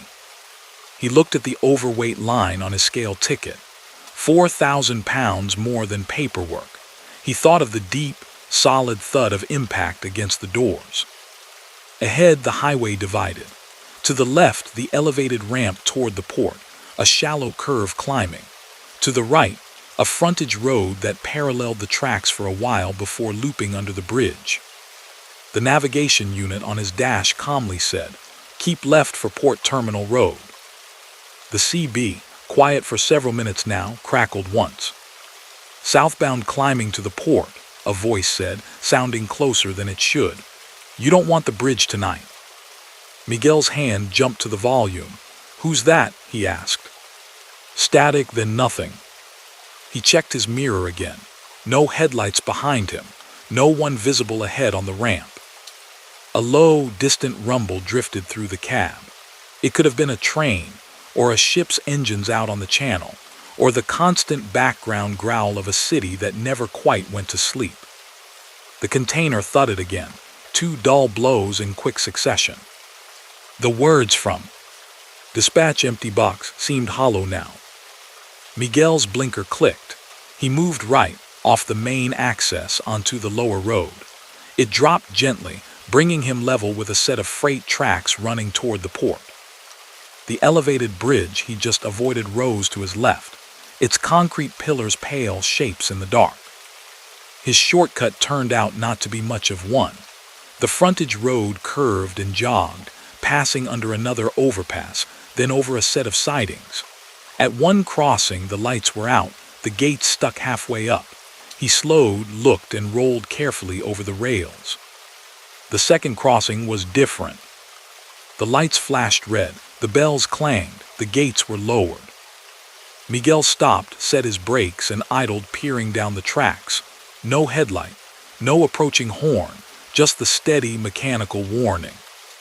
He waited 30 seconds, then a minute. Nothing changed. Somewhere behind him, faint but insistent, the tapping inside the container began again. Not random now. A slow, steady rhythm. 4 beats, pause, 4 beats, pause. His chest tightened. The cold in the cab felt sharper. He opened his window an inch. Night air breathed in, warm and heavy, smelling of creosote and salt. No train. He glanced up at the elevated port bridge. For a moment he thought he saw something there, a shiver along the guardrail like heat above asphalt. Then it was gone. The tapping inside the box stopped, replaced by a single long, low scrape, as if something inside had dragged along the length of the floor. In the distance, very faintly, a horn sounded.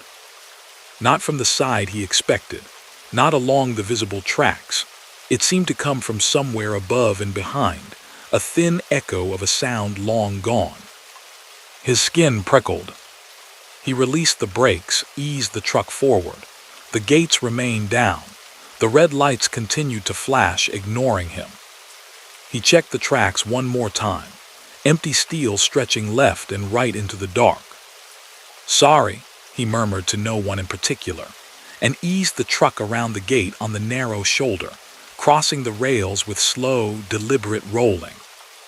The truck climbed the small grade on the other side, engine grumbling.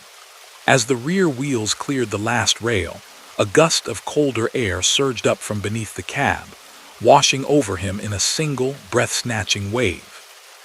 In the mirror, for half a second, he saw a shape overlaid on his own reflection. Another truck, older, a different company logo on the door, a container just like his sliding across the same tracks. Then it faded, The bells at the crossing went silent, the red lights blinked out, the gates creaked upward. By the time he reached the port, the night felt ordinary again. Security waved him through after the usual ID check. The terminal lights turned the world metallic white. Stacks of containers loomed in neat, colorful rows.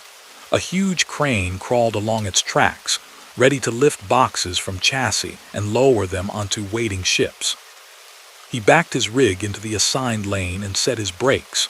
A yard worker trotted over, scanned the container number and frowned. "You sure this one's for export?" he asked. Miguel handed over his paperwork. "That's what dispatch gave me."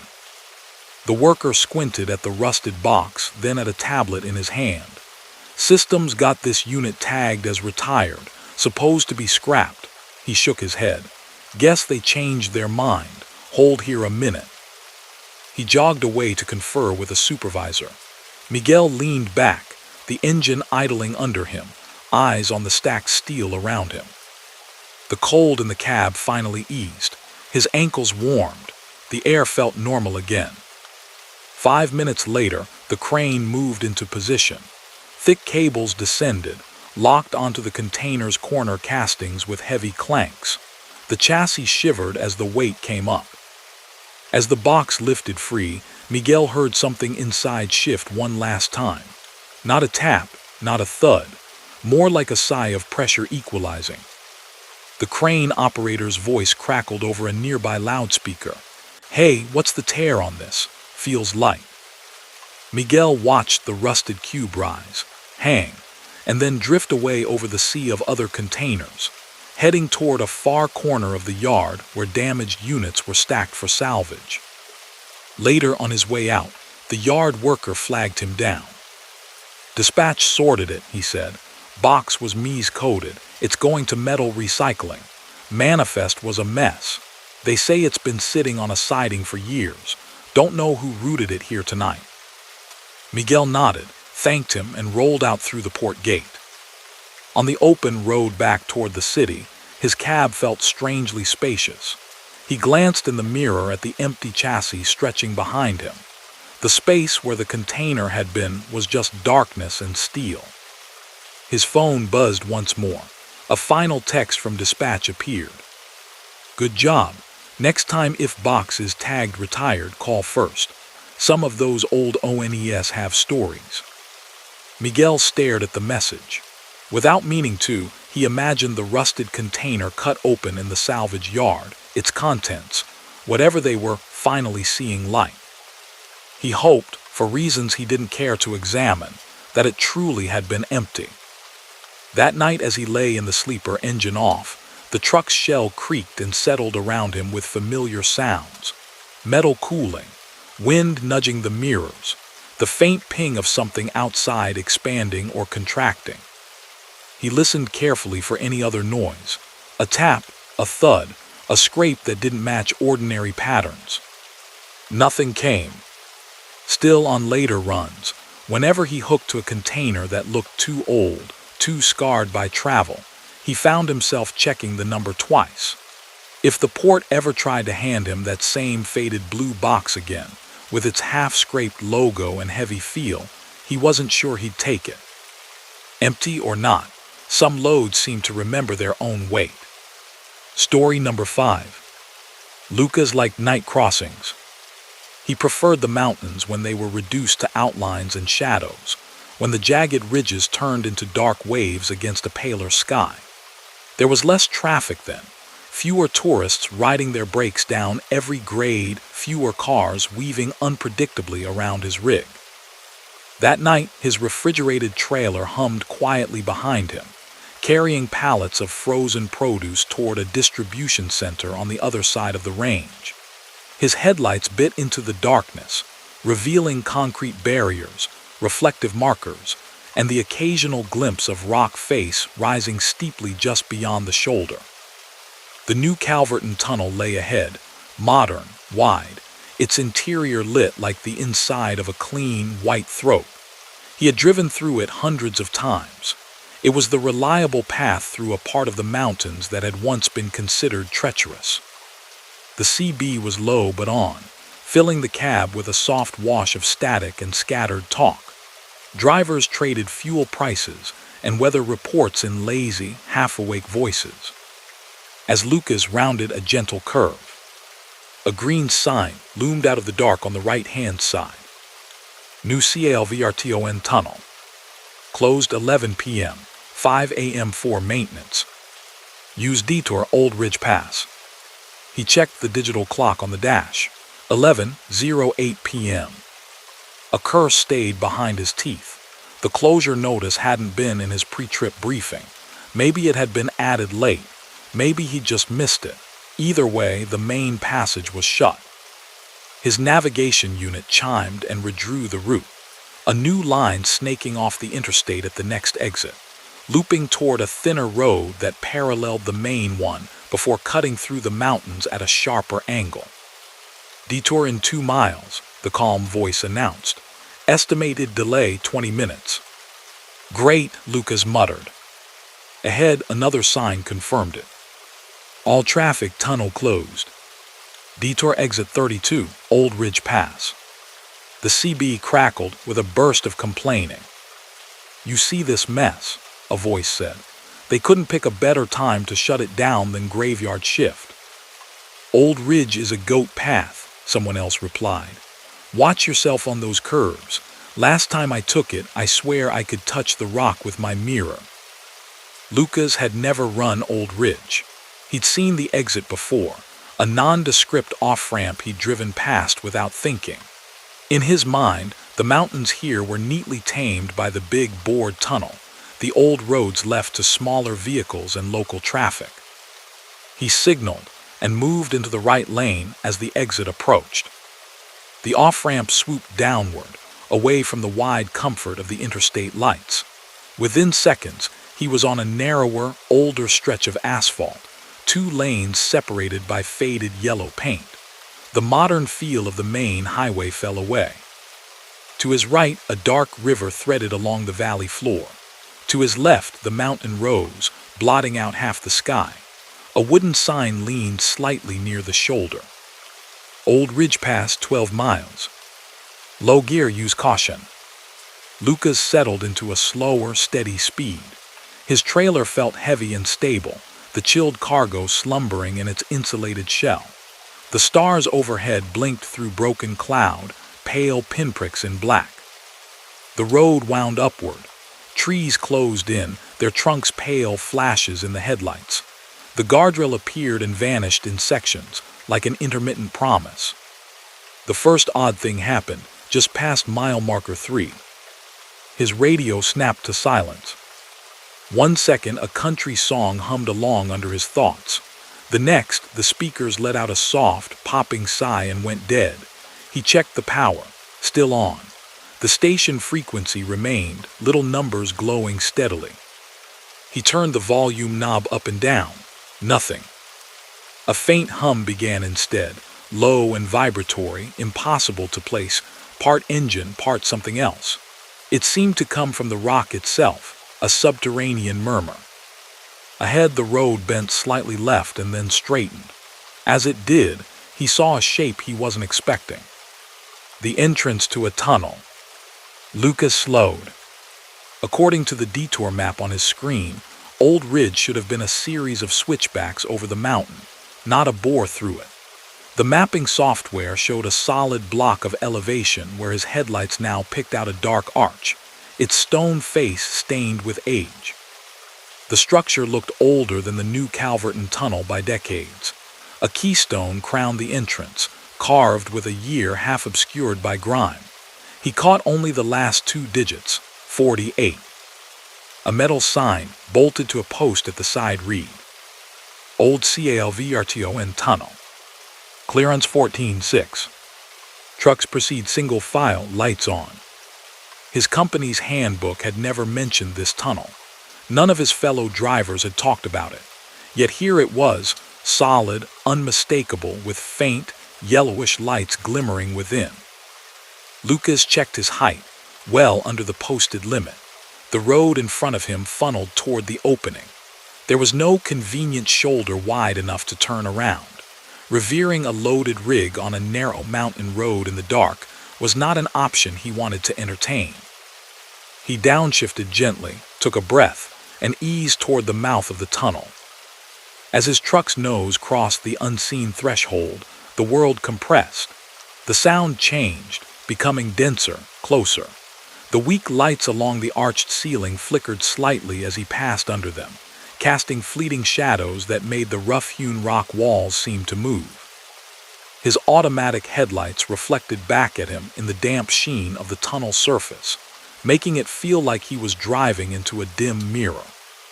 For the first 50 yards, everything was ordinary enough. The tunnel was old but sound, water staining the sides, the roadbed a little uneven but serviceable. Then his CB crackled back to life with a shrill burst of static. He jumped, hand flying toward the volume. Before he could touch it, a voice came through, tinny and far away. "All units be advised, pileup reported inside Old Calverton Tunnel. Multiple trucks and passenger vehicles. Emergency crews en route. Avoid area." The voice sounded like a dispatcher on some ancient frequency. The consonants clipped, the cadence belonging to another decade. The words echoed strangely, as if bouncing not just off the curved ceiling overhead but through layers of time. Lucas looked around instinctively. He was alone, the tunnel ahead empty in his lights. There were no brake lights, no standing vehicles, no flashing strobes. Just the steady rise and fall of the arched roof and the dark mouth of the other end, much farther away than it should have been. He glanced at his own radio. The display showed the same CB channel he'd always used. No emergency band, no special frequency. The voice continued, slightly louder now. "Repeat, Old Calverton Tunnel blocked. Fire reported in the southbound lane. Drivers in vicinity, stop at once and await instructions. Do not proceed into the tunnel." The hair on Lucas's arms prickled. He was already inside. His foot drifted toward the brake, then stopped.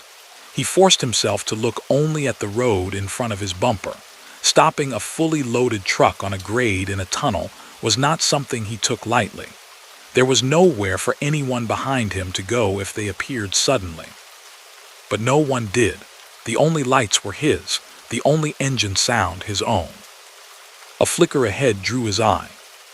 For a moment he saw taillights, 3 sets, hazy and red, hanging in the air 100 yards in front of him like distant lanterns. They wavered, unfocused, as if seen through heat ripples. He blinked. The lights solidified, became the back ends of vehicles, trucks and cars, faint outlines overlaying the same stretch of emptiness. Then they were gone again, leaving only the dark curve of tunnel. "Dispatch, this is Ridge Runner 12, another voice said over the CB, urgent and grainy. "Traffic at a dead stop in here. I can't see the front of the pile, smoke's thick. We got people out of their rigs." The channel dissolved into overlapping voices, some panicked, some efficient. The words painted scenes without needing detail. Blocked lanes, horns blaring, the squeal of tires, the far-off wail of sirens. Lucas's hands tightened on the wheel until the leather creaked. The Old Calverton Tunnel had a history. He remembered, distantly, reading something about a notorious crash in a mountain tunnel years before he'd started driving. A foggy night, bad visibility, a chain reaction collision. It had been an old article, the kind of thing safety trainers like to bring out as cautionary tales. He hadn't connected the name until now. He pressed gently on the accelerator, keeping his speed slow but steady. Around him, the sounds on the CB shifted. Some of the voices sounded older now, the language and phrasing dated. Others were more recent, complaining about detours and closures. They overlapped in a strange chorus, snippets of different nights sharing the same air. Had this thing shut down for hours? Went in after a car full of kids? Never like this tunnel even. When I was new. The tunnel lights flickered again. For a heartbeat, all illumination vanished. In that sudden dark, lit only by his own beams, Lucas saw something that froze him. Straight ahead, the tunnel appeared filled with vehicles.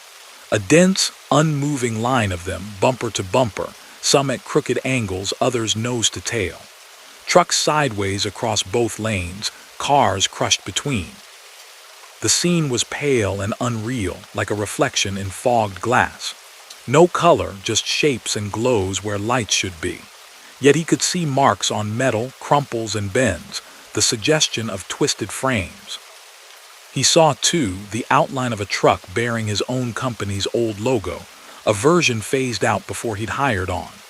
Its cab was skewed, its trailer folding slightly, frozen at a sick angle. His body reacted on instinct, foot slamming toward the brake. At the last moment, something quieter than thought stopped him. The trucks ahead were not entirely there. His headlights passed through one faint outline and hit bare tunnel wall beyond. Shadows didn't fall where they should. There was no smell of burned rubber, no haze, no sound of idling engines or shouts. He eased off the pedal, heart hammering. "Keep going," he said under his breath, more to steady himself than anything else. "They're gone. They're not here now." As if in answer, a different voice came through the CB. This one was clear, close, and calm. "Eastbound in Old Calverton," it said. "Don't stop in the dark. You're seeing what already happened. Just hold your lane and drive. You'll come out the other side." Lucas swallowed. "Who is that?" he asked before he thought about it. No answer came. The overlapping chatter faded, like someone slowly turning down the volume on a crowded room. The ghostly line of vehicles ahead thinned. One by one, their shapes broke apart, unraveling into the stone, the glow bleeding away until only tunnel remained. The ceiling lights flicked back on, humming quietly. Water dripped from a crack somewhere, an ordinary small sound. He realized his knuckles were white on the wheel. Deliberately, he loosened his grip, flexed his fingers. The rest of the passage passed in a strange, prolonged stillness. No more voices, no more illusions, just the steady progression of old lamps and the focused beam of his own headlights. After a few more bends, a lighter patch appeared ahead. The exit, a rough-cut arch framing darkness a shade less heavy than what surrounded him. He emerged into cool night, and the wide openness of the mountains like someone surfacing from deep water. Behind him, the tunnel mouth shrank in his mirrors, a black hole in the side of the ridge. His radio snapped back to normal, a commercial jingle filling the cab cheerfully. The hum that had underpinned everything inside the tunnel was gone. The detour road descended through a series of long curves before rejoining the main highway near the far end of the new Calverton tunnel.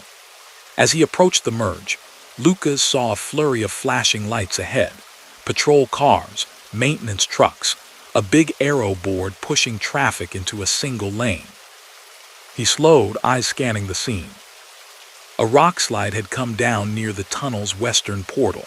Nothing massive enough to swallow a truck, but large boulders and debris had spilled across two lanes. A sedan sat crooked on the shoulder with a crumpled fender, its driver talking to an officer. A highway crew was already working, machines nudging rocks aside. The closure signs he'd obeyed on the other side of the mountain hadn't been just a matter of routine maintenance after all. He eased past at a crawl, the scene sliding by in his left window. A trooper's flashlight swept briefly across his cab, then moved on, uninterested. His nav unit chimed softly. "You have rejoined the main route," the synthetic voice said. "Estimated delay minimal." Lucas let out a long breath he hadn't realized he was holding. Later, at a small 24-hour diner perched near a truck stop on the far side of the range, he nursed a cup of coffee and listened to the talk around him. A younger driver was complaining about the closing. "Got held up at the sign," he said. "Ended up parking at that pull-off for an hour. Dispatch is gonna have my hide." "Should have taken Old Ridge," someone else replied. "Detour sign was clear as day." "Old Ridge doesn't have a tunnel," an older man said quietly from his stool. "Just that twisty road up and over. You take that with a load, You better know what you're doing." Lucas looked up. "There's a tunnel," he said before he could think better of it. "Stone face, says old Calverton. Took it myself an hour ago." The older man turned his head slowly. His eyes were tired but sharp. "Son," he said, "they sealed old Calverton 30 years back, after that big wreck in there. You must have gone up and around. Looks the same at night if you're not used to it." Lucas met his gaze, the memory of the arched entrance vivid in his mind. The keystone, the flickering lights, the voices. "Maybe," he said finally. On his way out to the truck, curiosity tugged at him. He pulled out his phone, searched for old Calverton Tunnel. Old news articles popped up, black and white photos, a grainy image of a stone tunnel entrance, heavily damaged, half blocked by equipment. The story he half remembered filled in around the edges. A foggy night, poor visibility, a multi-car pileup sparked by a single careless moment. Fires, injuries, the tunnel closed afterward for good. In one photo, in the background, he saw a truck with a familiar logo on its side, the earlier version of his own company's branding. A caption mentioned 3 long-haul rigs involved. He scrolled down, reading until the words blurred. At the bottom of one article, a brief note added, "Since the incident, DRIVERS report avoiding the old route altogether. Some say the mountain, REMEMBERS." Weeks later, on another crossing in daylight, he kept an eye out for the old ridge exit. He found it. He followed it for a short distance on his brake, steering an empty trailer along its initial climbs. The road was the same as before, narrow, lined with trees hugging the mountain. But when he reached the place where he remembered the tunnel entrance, he found only rock. Sheer, solid mountainside, patched where a bore had once been. A chain-link fence ran along the old right-of-way, a small sign hanging crookedly on it. "Area closed. No entry." In memory of those lost in the old CALVERTON collision. Below the printed words, drivers had tucked small tokens into the fence over the years. A hat here, a worn pair of gloves there, a photo sealed in plastic, its colors faded by sun and snow. Lucas sat in his idling truck for a while, looking at the fence, the stone, the place where an opening had once been. He thought about the voices layered on top of one another, the pale shapes of stalled vehicles, the clear words of someone who had told him, calmly, to keep going. Then he put the truck in gear, turned carefully on the narrow patch of gravel, and went back to the modern road. After that, whenever he approached any tunnel at night, old or new, he checked his mirrors, his gauges, his own breathing. He still liked night crossings, but he listened harder now, both to the living voices on the CB and to that quieter awareness that sometimes rose from his own bones. The sense that the road was older than any sign, and that somewhere beneath the concrete and paint, it remembered every driver who had ever passed through, and those who never made it out. Story number 6. By 3 in the morning, the highway through the prairie had turned into a kind of dream. Everything outside Dana's windshield was the same soft repetition. Dark fields, low fences, the pale flash of reflector posts ticking by at steady intervals. Her truck's headlights carved out a moving tunnel of gray, the world beyond it just suggestion. She rubbed her eyes once, firmly, then took another sip from her travel mug. The coffee had gone lukewarm, but the bitterness still helped. Her logbook said she had enough time to make it to the next town, Larkin, 50 miles ahead, before she had to shut down. There were proper truck stops there, bright and familiar with showers and hot food. She planned her night around reaching that glow. The prairie, though, had a way of stretching. 50 miles out here could feel twice as long when the sky pressed low and the radio had gone to static. Green signs marked the miles in slow, glowing increments. 127, 128, 129. The CB hissed quietly on the dash, volume turned down to a murmur. No one was talking, Most of the other rigs had peeled off earlier near a distribution hub, leaving her alone on this long, straight ribbon. Up ahead, a faint shape began to materialize out of the dark. A sign, larger than the mile markers, mounted higher on twin posts. She leaned forward slightly as it entered the beam. Way Station 2, miles. Truck's next right when flashing. Above the words, 2 amber lights were dark. Dana frowned. On this route, the only open scale house she knew of was closer to the state line, a good 100 miles beyond Larkin. She'd never seen one out here in the middle stretch. Her GPS confirmed nothing unusual, just empty highway and the next town. Must be some little agricultural station, she muttered. Sometimes they built tiny inspection points for local haulers that long-haul drivers barely noticed. 2 miles slid under her tires. Another sign appeared. Way Station 1 2 mile. Open. This time, the amber lights on top were flashing in a slow, steady pulse, staining the dark with a faint orange glow. Dana's frown deepened. Her eyes flicked to the small sign planted in the median, a portable digital board, the kind they used for construction messages. It too read. Way Station open, all trucks next right. There were no cones, no work crews, no sign of any other road work. Company policy was clear. If a scale house sign said open, you took the exit. Fines for bypassing could be steep, and getting on the wrong side of highway enforcement wasn't worth whatever minutes she might save. She put on her blinker and eased into the right lane. The ramp appeared, a simple curved slip off the main road. It led to a low building with a peaked roof and a long, straight stretch of scale platform. Sodium lights bathed the scene in yellow-white. The word scale glowed above the lane. It looked old, not decrepit exactly, but dated. The architecture, the style of the lights, even the sign font belonged to another decade. A tall antenna rose from the back of the building, its red tip blinking. Dana rolled onto the approach lane. A lit sign instructed. Trucks proceed over scale at 3 mph. Stop when instructed. She slowed her rig to a crawl. The green digital weight display mounted beside the shack was off, its screen black. For a second, she had the odd sense that she'd pulled into a photograph, something preserved but not quite alive. Then the radio beneath the office window crackled to life, startling her. Bring her on up southbound, a man's voice said, deep and even. Keep it slow. She followed the instruction, easing forward until her steer axle thumped onto the first metal plate. The truck rocked slightly, settled. Her trailer rose behind her and then flattened as all her wheels came to rest on the scale.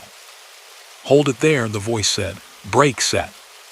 She stopped, set the parking brake, and listened.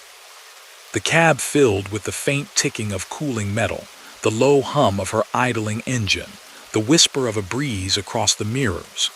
Beyond that, the prairie was very quiet. The way display flickered and came on, digits scrolling rapidly before settling. Dana couldn't see the numbers from where she sat, the angle too sharp. A light above the small window in the office clicked on. The glass was old and a little cloudy, but she could make out a figure inside, broad-shouldered, wearing a uniform shirt. A brimmed hat hung on a peg behind him. After a moment, he stepped out. He walked with the easy, practiced gait of someone long used to stepping around truck tires and fuel spills. His gray uniform shirt had a state patch on the sleeve, the design older than the one Dana had seen on patrol cars in recent years. A metal badge glinted on his chest. He looked to be in his late 50s, his hair close-cropped and mostly white, his face weathered from wind and sun. He raised a hand, signaling her to stay put, then climbed a short set of steps to a narrow catwalk alongside her cab. Dana rolled her window down halfway. "Even in, driver," he said. His voice sounded like the one from the speaker, steady, no nonsense. "Log book and bill of lading if you would." She handed them over. His fingers were calloused but gentle, careful not to crumple the pages. Appreciate you coming in, he added. Some folks like to pretend they don't see the lights at this hour. I didn't see this station at all on my route plan, Dana said, curiosity getting the better of her. New facility. His mouth twitched at one corner, almost a smile, almost not. Not new, he said, just not always open. He scanned her paperwork, his eyes moving quickly, then flipped open her paper log. Even with electronic logs, she still kept a handwritten backup. Old habits, her first trainer had called it, can save new skin. Running on schedule, he said. That's good. He passed the log back through the window, but kept the bill. Your axle weights are a hair off, he added. You mind if I take a quick walk around? Not out here to make your night longer than it has to be, but I'd rather catch a problem in the yard than scrape it off the highway. Sure, Dana said, though her stomach knotted a little. She prided herself on tight, clean pre-trip inspections. Hearing that something might be wrong made her skin prickle. He disappeared behind her mirror. She heard his boots on the catwalk, then on the gravel. He moved along the length of her truck, flashlight beam tracking across tires, mud flaps, frame rails. The night felt thicker with the engine idling and a stranger's light sliding over metal. The scale house lights hummed overhead, a faint electrical buzz. After a minute he called, "Brake pedal, please." She pressed her foot down. Air hissed faintly through the system. She felt the familiar resistance. His light paused near her trailer tandems. Another hiss, a different note, joined the sound, a thin, high whine. "Release," he called. She did. He came back around to the driver's side, his expression thoughtful. "You've got a small leak starting in your right rear trailer brake chamber," he said, tapping the side of his own leg to indicate the position. "Nothing catastrophic yet, but it's weeping. Under a hard stop, it could fail or pull you sideways." Dana frowned. "I didn't notice anything on the pre-trip," she said.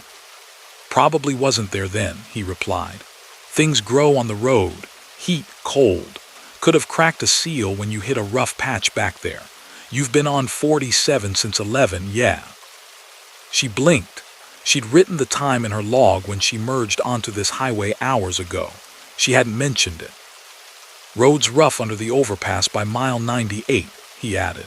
"You catch that dip." She had. The trailer had bounced, hard enough that a box in her sleeper had tipped. She hadn't thought much of it at the time. "You need to get that chamber looked at before you take on any long downgrades," he said. "We've had a bad run lately with folks thinking a little hiss is fine until it is." "I'm only going as far as Larkin," Dana said slowly. "No big hills between here and there." He considered that, then nodded once. "You'll make it if you take it easy and don't crowd your brakes, but you're not rolling another mountain with it like that. Do yourself that favor." He held her bill out for her to take. As she reached, his sleeve pulled back slightly, exposing his wrist. The skin there was marked with a faint white line, the ghost of an old burned scar in the shape of a narrow band. Her fingers brushed the paper. It was cold. "You'll see a truck stop on your right just before Larkin," he said. "Big, ugly sign, hard to miss. They've got a service bay open 24/7. Ask for Mason. Tell him Harlan sent you. He'll know what to do for that chamber." "Harlan," she repeated. "Sergeant Harlan Reed," he said. "Highway enforcement. This stretch used to be my full-time headache." He gave a small nod toward the road. "Be safe out there, Dana." He walked back to the office building. The scale lights clicked off behind her. The digital display went dark. A green light above the lane came on. "Proceed." She eased off the brakes and rolled forward. In her mirror, she saw Harlan at the window again, one hand resting lightly on the sill as he watched her go. By the time she rejoined the highway, the encounter already felt slightly unreal. The prairie swallowed the scale house behind her. Facing forward, it would have been easy to believe she'd imagined an old-style station flaring to life in the middle of nowhere. But the hiss when she pressed the brake at the next gentle curve was real. A faint, high note that hadn't been there before. Now that she'd heard it singled out, she couldn't unhear it. She kept her speed a little lower than usual, leaving extra distance between herself and the empty road ahead. Her hand stayed light on the wheel. About 45 minutes later, the dark ahead of her took on a faint, dirty orange cast. Larkin's outskirts. Low buildings, a scattering of security lights, the suggestion of movement. On the right, just as Harlan had said, a towering sign rose up, garish in fluorescent yellow and red. Bud's Truck Plaza. Below the letters, smaller words, Fuel Food Service Showers. The lot was half full. A few trucks idled with running lights on. The service bay doors glowed stark white, one standing open. She pulled in, following painted arrows to the back. A man in coveralls looked up from under the hood of a pickup as she rolled to a stop. "Help you?" he called. "Got a brake chamber leak," she said as she climbed down. "Right rear trailer, Harlan sent me." The man froze. He stepped out fully, wiping his hands on a rag, the muscles in his jaw clenching once before he forced them to relax. "Say that again," he asked quietly. She repeated herself. "Sergeant Harlan Reed, from the way station up the road." He studied her for a long second, eyes narrowed, then let out a low breath. "Lady, that scale been closed for 15 years, he said. "State decommissioned it after, well," he gestured vaguely. "They built the new one closer to the state line. They don't staff the old place at night. Haven't in a long time. Harlan's been gone even longer." Dana's skin went cold, colder than the stale air in the rail yard had been back when she picked up this run. "Gone," she echoed. The mechanic nodded. "Carriers like yours still talk about him, though. He used to be tough on inspections, especially brakes. Got himself hit one foggy morning out on the shoulder, checking a truck that already blown one chamber. Driver thought he could nurse it to the next town. Lost it on the grade later. Took Harlan and himself with it." He nodded toward her trailer. "You pull it up to the bay, we'll see what you've got. If you're playing some kind of joke," he trailed off, shaking his head. "People round here don't joke about Harlan." She backed into the bay, mind buzzing. The hiss sounded louder now in the echoing garage.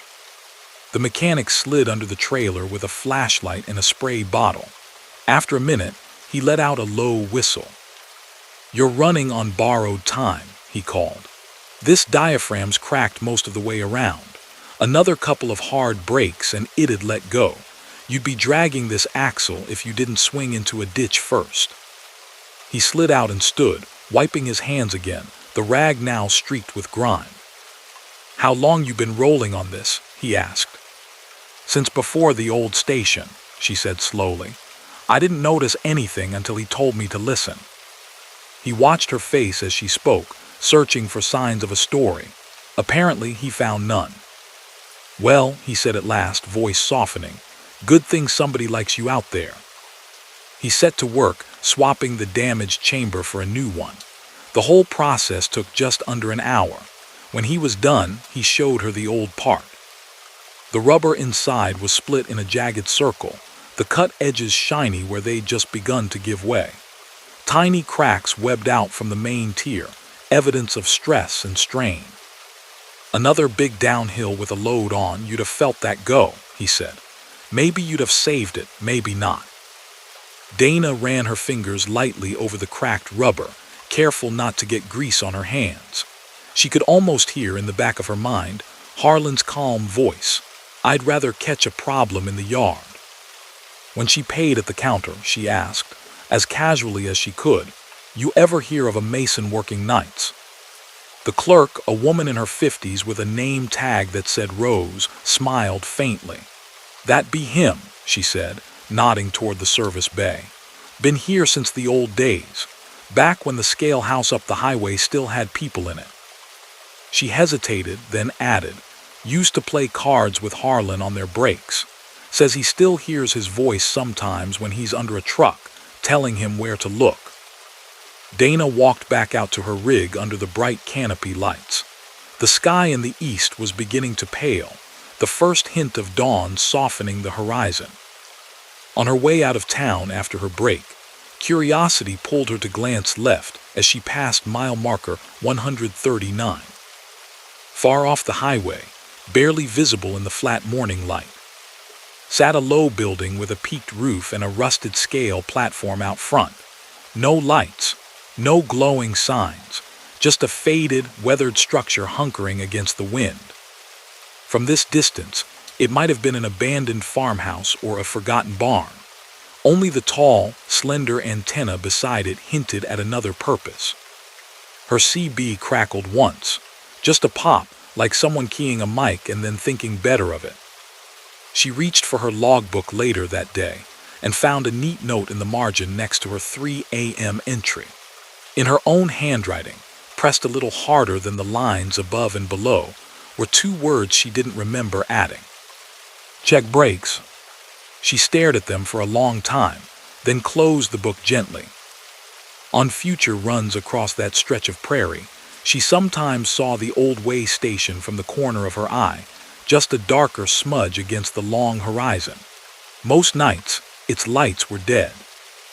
Every now and then, though, on especially quiet runs when the hours grew thin and the road hummed a little differently, she would swear she saw those amber beacons winking in the distance, calling a tired driver in off the dark.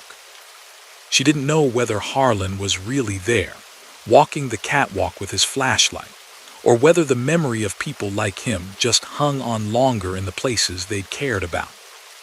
Either way, she listened a little harder when the road seemed to whisper that something wasn't quite right. And whenever she rolled past the newer state scale nearer the border and the trooper on duty waved her through without a second glance, she found herself glancing up at the mirror, half expecting to see an older uniform watching from the ghost of a closed station, making sure she kept going in one piece. Story number 7. Colin drove nights for the quiet. Daytime runs meant darting cars, crowded ramps, and a constant hum of voices over the radio. At night, the highway thinned. The world outside his windshield became a ribbon of pale light ahead and black on either side. The only steady sounds were the murmur of the engine and the faint whine of his refrigerated trailer. For company, he had his dashcam. He mounted it a year earlier, a compact unit that recorded both the road ahead and a small square of the cab's interior. At first it was just for insurance, something to prove what really happened if anyone cut him off and slammed on their brakes. Then he'd started clipping out sunsets, odd roadside sights, the occasional wild maneuver from another driver. He posted those to a small channel online. A few thousand people watched, leaving comments about long nights and familiar highways. The camera's tiny red light became part of his routine. When it was on, he felt a quiet reassurance. Someone or something was always watching the road with him. One Tuesday, just after midnight, he stopped at a rest area to finish his sandwich and scroll through the day's footage. The cab was dark except for the glow of the screen and the faint orange wash from a nearby light pole. He fast-forwarded through hours of familiar images, merging out of the city, rolling past flat fields, a streak of distant lightning. Then, about 2 hours before, the video jumped. One frame showed a clear, empty stretch of rural highway. The next showed a different road entirely. Colin frowned and scrubbed back with his finger. At 2:14:03 a.m. the image flickered. The overhead time stamp remained steady, 02:14:04, but the scenery changed. The lane markings were different, the shoulder narrower. A low, dark tree line replaced the open fields. The GPS overlay in the corner shifted, too. The coordinates moved several degrees west of where his last known position should have been. He checked his logbook. At 2:14, he'd been on Route 17, passing mile marker 208, flat farmland, nothing but silos and a gas station off in the distance. The video now showed a road he didn't recognize. He watched a full 6 minutes of this strange segment. The truck moved smoothly, the headlights illuminating a 2-lane road edged by dense trees. There were no other vehicles, no signs. The interior camera captured him in profile, hands on the wheel, expression neutral. He didn't look asleep. He didn't look aware of anything unusual. At 2:20 flat, the image popped again.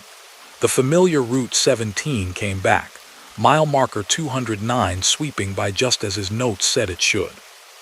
Colin sat very still. The video hadn't glitched to static. It looked like a normal drive, just on a road he was sure he had never touched that night. He considered simple explanations. Maybe the GPS overlay was off. Maybe the file nomming had scrambled and he was accidentally viewing an older clip. He checked the date stamp. It matched his current run. Same day, same truck, same load. He told himself the camera had simply misrendered those minutes. Devices got things wrong sometimes. He'd seen thumbnails clone themselves, audio drift. He made a mental note to reformat the memory card soon. The next night, the same thing happened. He rolled into another pull-off around 3, cracked the window to let in some cool air, and queued up the latest file more out of habit than curiosity. Again, around 2:14 a.m., the image jumped. This time, the road ahead was a long, slow climb between low hills. A row of old utility poles lined the right side. The GPS overlay showed a highway number he recognized, but from a different state entirely, one he hadn't driven through in weeks. He checked his logs. At 2:14, he'd been hundreds of miles from that road. On screen, the cab view showed him frowning faintly, as if concentrating. He watched himself reach for his coffee, sip, and set it down. Everything looked ordinary. If he hadn't known the coordinates were wrong, he might have believed the clip without question. 6 minutes, then the quiet pop, and back to the actual route he remembered. A thin unease crept under his ribs. He rubbed at the tension in his neck and closed the file. Maybe the internal clock on the camera was off. Maybe it was splicing in old roads from months ago. He would need to dig into archives, compare clips. But he was tired, and the idea of combing through dozens of hours of footage didn't exactly thrill him. He made a second mental note. Fix the camera. Maybe replace it. The brand had been on sale when he bought it. He shouldn't have expected perfection. The third night changed things. He was running north along a stretch of interstate that cut through low, marshy land. The sky was overcast, the moon hidden, the shoulders flanked by reeds that whispered in the wind. The CB was quiet. His phone showed no messages. Right on schedule, fatigue began to press down around 2 in the morning. The lines on the road blurred if he stared too long. He flexed his fingers on the wheel, rolled his shoulders, turned up the air. He made it another hour before pulling into a small truck-only rest pullout. Nothing more than a widened patch of pavement with a trash can and a single light. He set the brake, let the engine idle, and decided to finally look carefully at what the camera was doing. He scrolled forward to 2:14. The transition was there again, as clean as a cut in a movie. At 2:13:59, the video showed what he remembered. The marshland, the thin line of trees, a reflective sign warning of deer. At 2:14:00, the world on the screen snapped to a different place. His truck was on a narrow bridge over dark water. The guardrails were old, with riveted seams and chipped paint. A single streetlight curved over the middle, casting a sickly pool of yellow. The GPS overlay listed coordinates that meant nothing to him, latitude and longitude in a sequence he didn't know by heart. He watched his recorded self drive across. The bridge seemed longer than it ought to have been, the yellow light stretching farther and farther with no visible shore. The water below was a black, glossy surface. There were no other cars, no signs, no markings on them. Rails. At 2:20:00, the view popped back to the marsh highway he remembered. Colin replayed the 6-minute segment twice, then 3 times. The unease grew teeth. He dug into his folder of older clips, searching for the same time slot on previous weeks. The pattern emerged quickly. Every night for nearly a month, the footage from 2:14 to 2:20 showed a road that did not match his memory or his log. Different states, different landmarks, all perfectly ordinary drives except for one thing. Every one of those roads lay ahead of him on upcoming routes. He checked his work calendar, the towns listed, the highways. He traced lines on the map with his fingertip. The tree-lined two-lane from the second night. He was scheduled to run that freight corridor in 3 days. The hilly stretch from the first glitch, on his dispatch for next week. Even the narrow bridge over black water had a match. A note in his planner about new shortcut to River Town, check before using. A chill crept up his spine, slow and deliberate. His camera wasn't replaying old drives. It was showing him pieces of roads he hadn't traveled yet. He laughed once quietly in the empty cab. It sounded thin. "That's not possible," he said out loud. The dashcam stared back, its little red light steadily on. He told himself it was coincidence.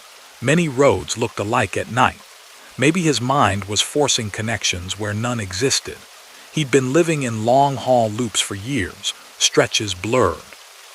But 3 days later, when he rolled down that tree-lined two-lane and saw the exact leaning mailbox he'd watched on the tiny screen, the rational explanation slipped a little.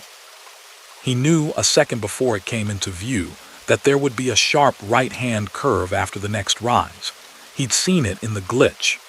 He slowed early out of simple curiosity. As he rounded the bend, he saw it. A pickup pulled halfway onto the shoulder, hazard lights off. Its driver bent over a flat tire, barely visible. If he'd taken the curve at his usual speed, he would have had to brake hard to avoid crowding the man. Instead, he eased by with space to spare. The driver glanced up, surprised, as if he'd expected to be nearly brushed by a fast-moving wall of trailer. Colin's heart beat faster, even though nothing bad had happened. Night after night, the pattern continued. Always at 2:14, always 6 minutes, always a stretch of road he hadn't reached yet. Sometimes the advance glimpse didn't seem important. A crooked billboard, a gas station sign, a pothole he could have managed anyway. Other times, the knowledge felt more pointed. A sudden lane closure just over a hill, a broken-down rig straddling a merge, a deer standing motionless on the shoulder. He began to use the clips, quietly. He slowed before curves he'd seen. He moved over a lane before cresting hills that, in the recording, had hidden hazards. Each time, reality matched the preview with unnerving precision. He didn't tell anyone. How could he? "My dashcam shows me tomorrow's road," was not a sentence anyone wanted to hear from a coworker who shared the highway with them. And then one night, the pattern broke. He was 3 states from home, hauling grocery pallets through a wide, lonely desert.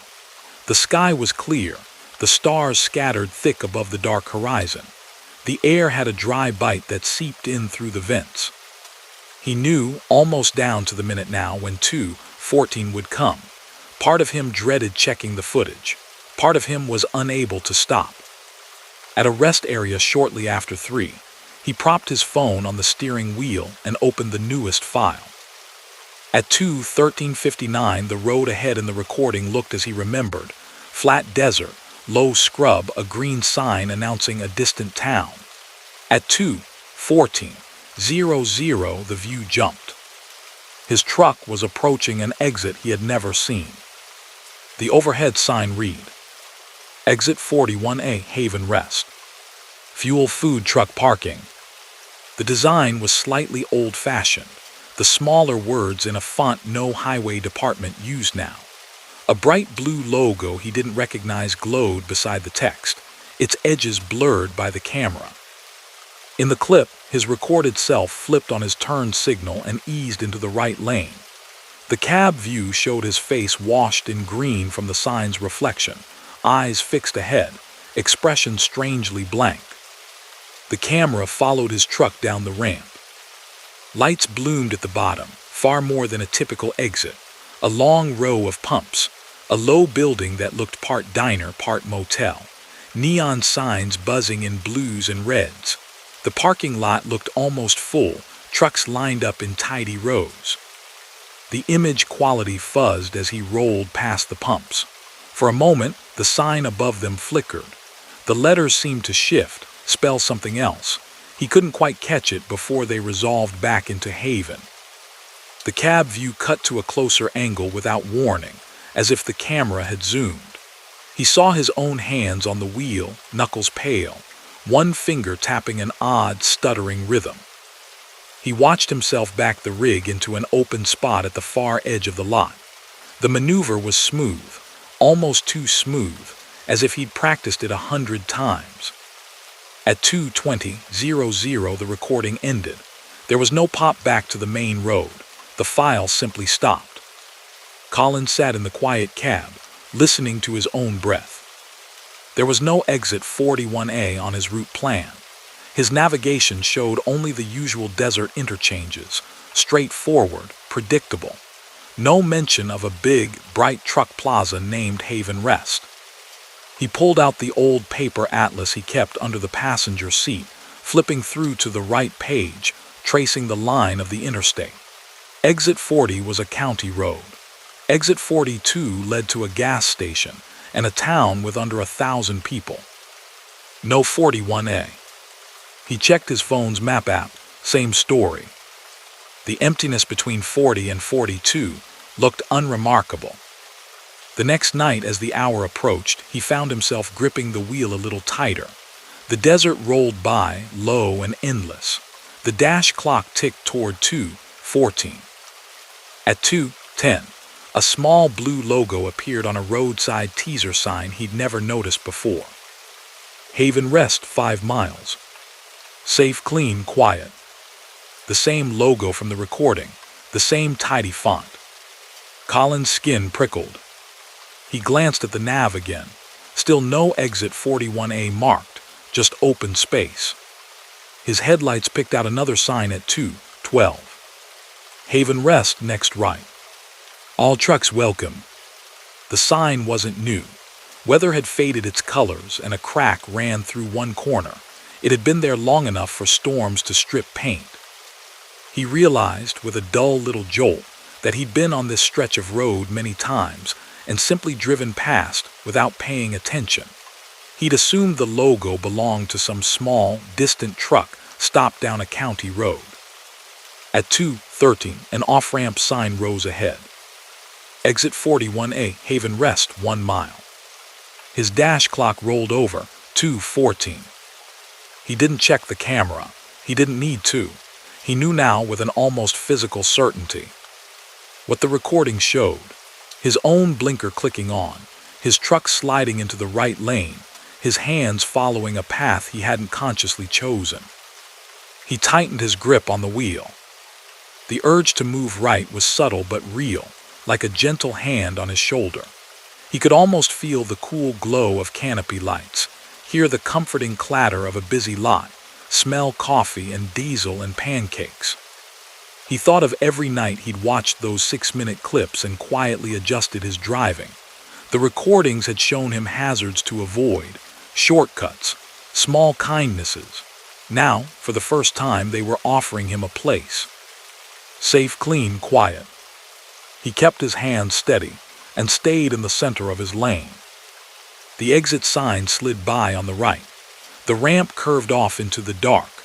For an instant in his peripheral vision, he thought he saw a cluster of lights at its base, warm, welcoming, a little too bright. Then the angle changed, and the main highway swallowed his view. The feeling of invisible pressure faded, like someone releasing a held breath.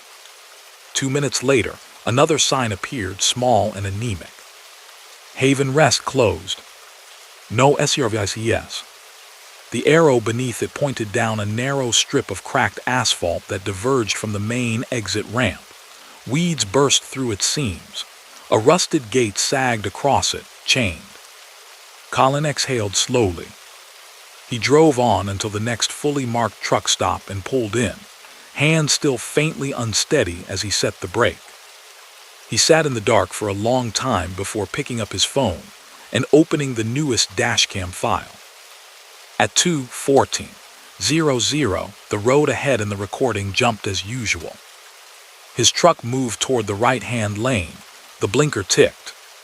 Colin watched himself drift, then, half a second later, jerked the wheel back to center. The cab view showed his face change, a flicker of something crossing it, confusion, then resolve. The recording followed him past the exit. At 2:20:00, the footage kept going. No cut, no pop, just the ordinary continuation of his drive through the desert, mile after empty mile. He scrolled further. The rest of the night looked exactly as he remembered it. No more strange segments, no orphan flashes of roads he hadn't seen. The next night at 2:14, he checked again. This time the camera showed only what he'd just done, no advance preview. The timestamp matched. The GPS matched. The world on the tiny screen ran in the same direction as his memory. The glitch, or whatever it had been, was gone. Days later, sitting in his cab during a delivery window delay, he opened his video app and scrolled through comments on older clips. On a recent upload, a simple sunset drive, nothing special, he noticed a new comment at the bottom, posted an hour earlier. User narration. Comment: some exits aren't meant for you. Good call, driver. Colin stared at the name. He hadn't shared anything about Haven Rest. That night's footage stayed on his own devices, unedited. He clicked the profile. It was empty, no uploads, no description. Joined that same day. He glanced at the dash cam. Its little red light was off. The lens reflected only the narrow cab, the faint outline of his own face. He reached up, covered the camera with his hand for a moment, then let it go. The next time he hit the desert stretch, he looked for the Haven signs. The teaser boards were gone, posts standing bare. The exit still had a number, but the smaller panels had been bolted over with plain metal. No mention of a rest area, no logo, just an anonymous ramp into the dark. He drove past without slowing, the road stretching ahead in a straight, familiar line. In the deep hours between towns, when the highway felt like a long, repeating track and the miles blurred, he still reviewed his footage now and then. Old habit, a way to keep himself alert. The recording stayed ordinary. Even so, whenever his dash clock crept toward 2:14, he felt a tiny, residual tightening in his chest, a memory of a pull he'd only barely resisted. And when his headlights washed over any sign for a place he'd never heard of promising too much comfort in the middle of nowhere, he checked his mirrors, checked his gut, and stayed on the straight, well-marked road. Some routes, he decided, were better left as nothing more than a flicker on an old screen, a path he had seen once in a 6-minute slice of night and chosen, very deliberately, not to follow.